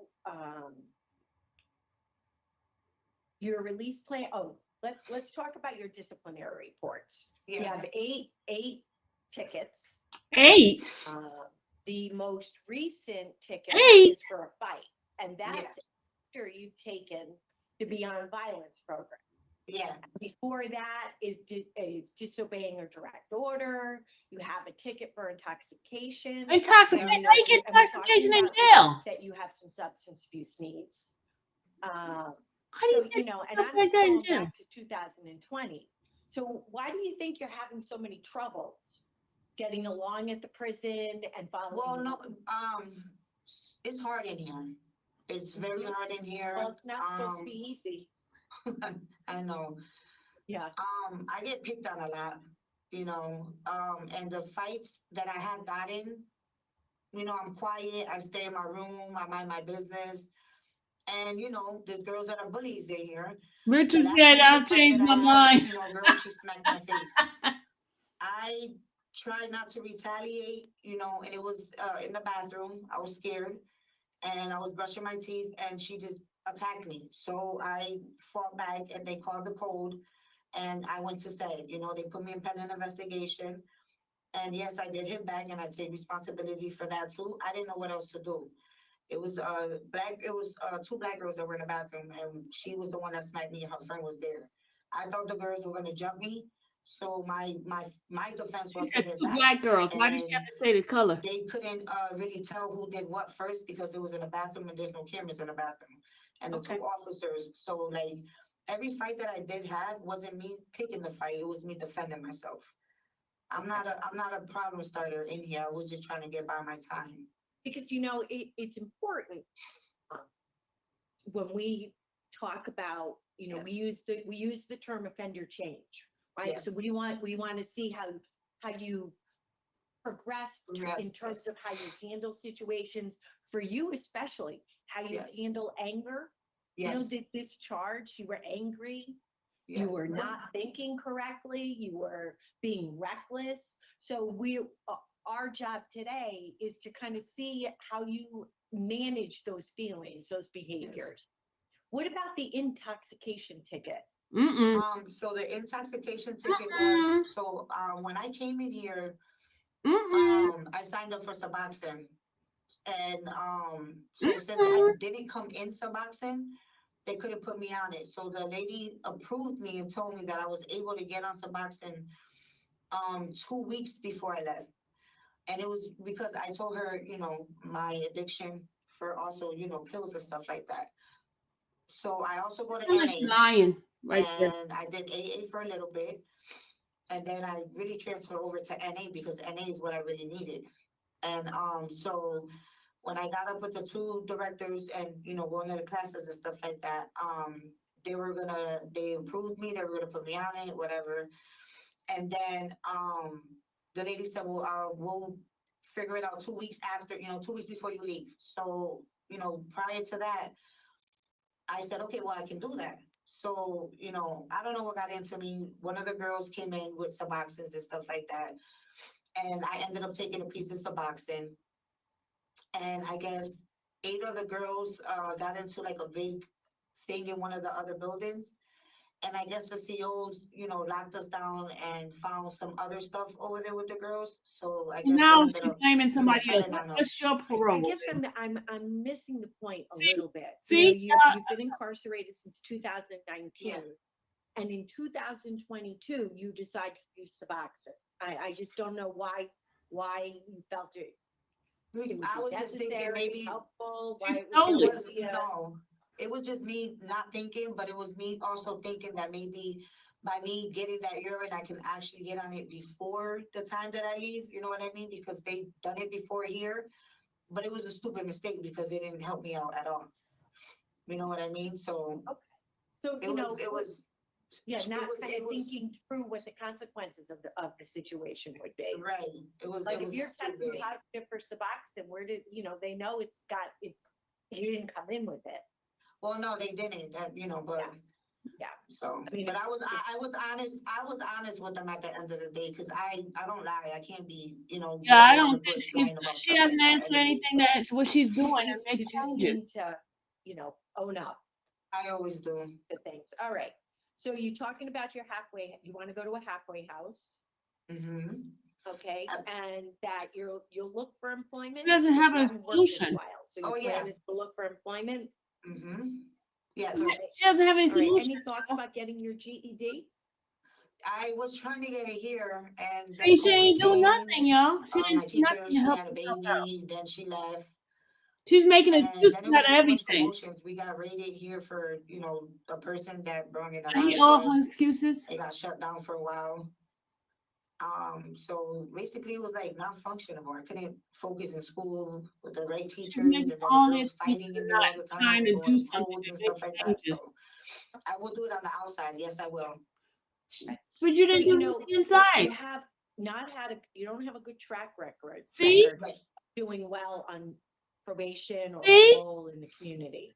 Your criminal history is basically misdemeanors, but it's a lot of non-compliance too. It's, violation of probation. Well, it's all violation of probation. That goes along with the charge. You have one. She has not. She doesn't have a Why plan. do you think that you would do well on parole? She hasn't given an answer. I think because I'm on my meds for a while now, like I'm different. I can't express myself any more than what I have. I'm clear-minded. It's been 5.5 years I've been clean and sober. This is the longest I ever been clean and sober, really, except for that incident. But I'm a different person. I grown up. I got grandkids. Like I got a family to worry about. Yeah, but she hasn't done anything to kids help need me, herself get out. She's not taking any classes. She's not. All right. Well, thank you, Ms. Vasquez. I have nothing further. Thank you very much. Mr. Paul, no question? Uh-oh. Okay. All right, Ms. Vasquez, I'm happy to hear that you appreciate just how serious this offense was. You displaced so many people. And, what you describe as a loss of paperwork, I'm hoping it's just a poor choice of words, because some people lost lifetime More than memories. this. Yes, I know. More than just paperwork. Okay, yeah. Yes. But. Well, then there's probably a lot of people angry. You don't want to see you released as a result of this. He hit a butt. PCP will do that to your brain. You will make horrible choices and not think things through. So I hope at the very least you've learned to think through. If I do this, this could be the possible outcome, right? All possible scenarios. I wish you would have taken a more formal drug program. See, myself. oh, Josh, she didn't take no classes or nothing. How often do you go to meetings there? We go every Tuesday at 1:30 to 2:30. Okay, so it's only, Well, is it only that's once a week? that's just for the NA. They only hold it once a week. See? Okay. All right. And I'm sorry if you mentioned this. Did you have you spoken to a sponsor? Nope. I haven't. They haven't had sponsors Nope. here. I think See, the look, she only lied. sponsor they did have was for for AA. They didn't have a sponsor. She's lying. For NA because I think they're. She's lying because that black girl just had the NA. The guy that was doing NA was Mr. Milton. Okay. Yeah. All right. So they just caught her in a lie just now. I'll find a sponsor. I'm not. I'm on to finding somebody to do that, but. For now, I'm just going to the groups every day. Every Tuesday, I go from 1:30 to 2:30. And this new relationship you're in, you're sure that's a good relationship? Huh? The new relationship that you're in. I've been fine with her. Well, she's got some troubles with the law. Are you aware? Yeah. Well, kind of. Yes, ma'am. That makes me question your judgment. Being perfectly honest, you need to go out there, do the right thing, focus on yourself and your recovery. And you can't be distracted by other They're people's trying to give her issues with drugs. Giving her. You're right, and I'm not going to. She knows. I'm not going. My plan for me is for me and my kids. If she's gonna make that mistake, she's gotta go. I'm not I'm not dragging along baggage. I'm sorry. She knows that. I've been here too long and going through hell to get back home. I know she has a bad addiction, and that addiction isn't my addiction, and I'm not even going to pick up any addiction for anybody. Right, but remember that, well, if you took a program, the first thing you would have learned is She didn't take a people, program. places, and things. Right, You have to new be people, careful places, about the and things. people that you surround Yes. yourself with. I You know. can't afford to be surrounded by people who are dealing in drugs. Right. All right. And I'm pretty, and I'm open my, yes, I know. I've been thinking so hard about this. Yeah. All right. Give us a few minutes to discuss your case. After our deliberation, we'll give you our decision. Thank you. Ms. Smith-Palmieri? A tough one. It's a very tough one because They're not you know, going to give I hear a lot of positive things from Ms. Vasquez. I do appreciate right off the top that she took responsibility when, at the time she was arrested. Yeah. You know, that Well, I think speaks even a little bit more than today. I think she has sort of a superficial understanding of people's losses due to fire, though, when she talks about paperwork. I mean, there's animals, Yeah, there's right. family belongings. But I guess my biggest concern is that she was heavily using drugs by Yeah. her own admission when it occurred. Mhm. She's a drug score 4. She has addiction services on her OAP, which she has been unable to take. And the Mhm. last, you know, she hasn't had a program since 2021 and 2022. Mhm. She's a short time to end a sentence. Right. So if we're being honest, I'm in a quandary. I don't Yeah. know whether she would benefit really for her own personal success in the community to try and do some type of an addiction services program before she comes out. Yeah. I think she is, I'm concerned with the disciplinary Yeah. parts too. Mhm. You know, so It's a no. there's a lot of good things happening, and then there's a lot of things that sort of negate it, right? Right. You know, the intox ticket is, you know, the explanation is Sorry. It was a No. mistake. I didn't Yeah. mean to make that mistake. Girl, I'm shut sorry. up. They Well, And talking. I'm getting my life They together. talking. So please don't interrupt our deliberation, okay? I'm Thank sorry. you. we need to talk things out loud. Yeah. Yeah. And we want you to hear what we have to say. You know, so I am sort of on the fence with her. I do think that Ms. Vasquez, she's doing what she needs to do to address her mental health. I think that is probably first and foremost to her being able to live successfully in Yeah. the community. But I also, you know, it's hard to overlook the tickets, especially when one just occurred 8 or 9 months ago, Yeah. the fighting ticket. Mhm. And it's hard to overlook that she's a drug and alcohol score of 4 and has Mhm. not had a program. Right. It's So, a so no. I am on the fence. Right. Oh, no. Thank you. Mr. Paul?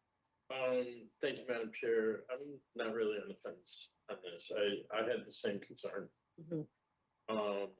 She's also approved for community release by Exactly. DOC. Yeah. So He I said am no. hopeful that DOC takes a look at this and puts her in some kind of treatment. Mhm. She ain't going She nowhere. has experience before with 3 different agencies. Mhm. And I trust that she wants to go in the right direction. I trust that DOC with community release will try to help with that. Mhm. But in terms of getting to suitability Nope. for actual parole, Nope. that substance use piece needed to be there. It was PCP. It was informed, and there's nothing there. So It's a no. not to discourage Ms. Vasquez from what she's done and what she's trying to do, but that piece being missing, I can't support. The charge alone is hard. Yeah, it Find is her very suitable disturbing. with Yeah. all the boxes being checked. No, definitely. That's the problem. It's a And no, we y'all. have It's a evidence no. approval, 5 years of probation to follow, so the services will be there. And I think Ms. Vasquez has to really engage in programming to add to her tool belt, because there certainly are continued poor choices here that we've discussed. All right, reasons for denial: nature and circumstance, poor institutional adjustment, inadequate evidence of offender change. I would do institutional program participation. That's what I would do. She needs addiction services. Inadequate program, okay, participation. It's a no, y'all. Participation, specifically addiction services, okay, yeah. All right, in the matter of Eladia Vasquez, MA number 383843, I'll move to deny parole. Told For the y'all. following reasons: the nature and circumstance of your offense, your poor institutional adjustment with the disciplinary reports, and inadequate program participation, specifically didn't complete an addiction services program. Is there a second? Second. All in favor? Aye. Aye. Ms. Vasquez, we want you to keep working on yourself, okay? Take advantage of the halfway house if you get it, and your probation to keep adding to your tool belt. We wish you the best. This concludes hearing for Eladia Vasquez, MA number 3838. She didn't even say goodbye. She didn't even say thank you. She didn't even say thank you to them. She just walked out. She's like, the hell with y'all. I'm gone.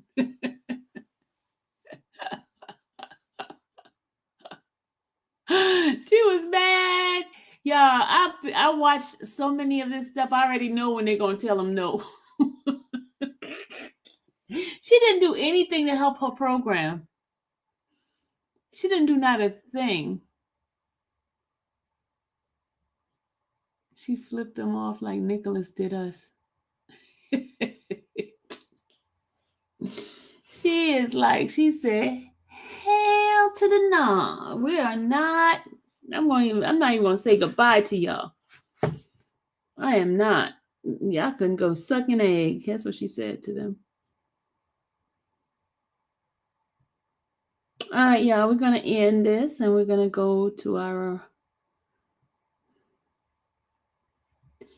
I'll see you guys later. See you guys later. Oh, yeah, I did order the book. Allison Tick's wife. I did order the book and we are going to review the book. And when I get it, and then I'm getting it on February 4th. February 4th. I'm going to get it. Okay.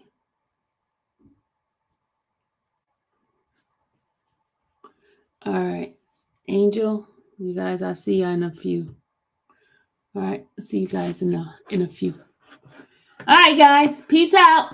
May the Lord watch between me and thee while we're absent one from another. Amen. Bye, y'all.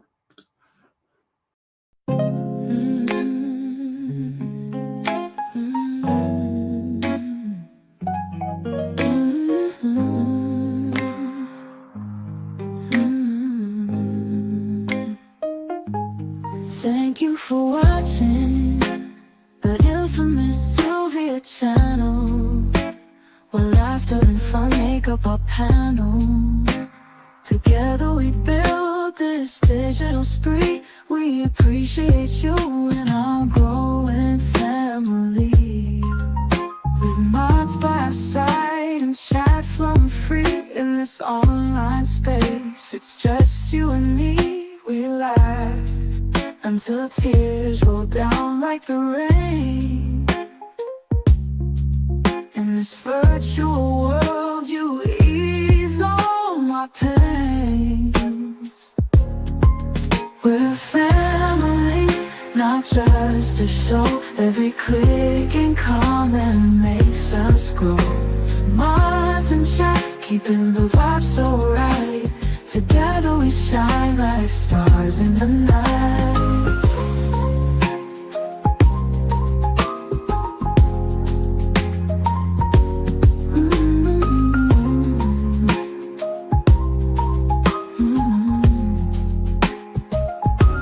We cherish the moments, the highs and lows, from the latest gossip to stories untold. You're more than a viewer, you're part of the crew in this space of ours.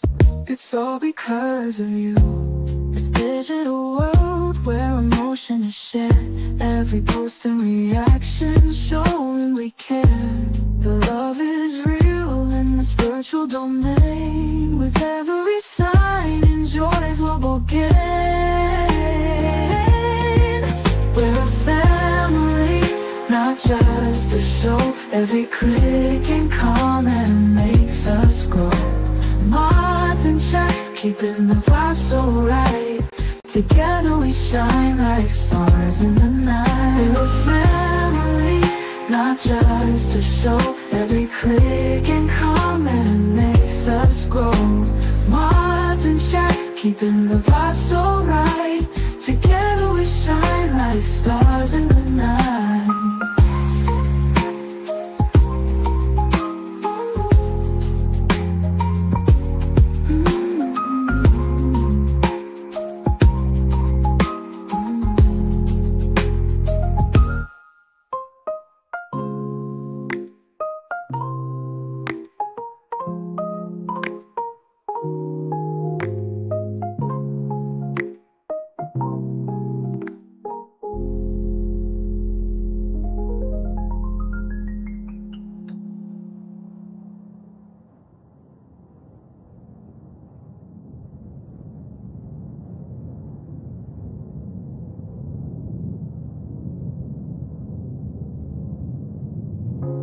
This digital world where emotion is shared, every post and reaction show when we care.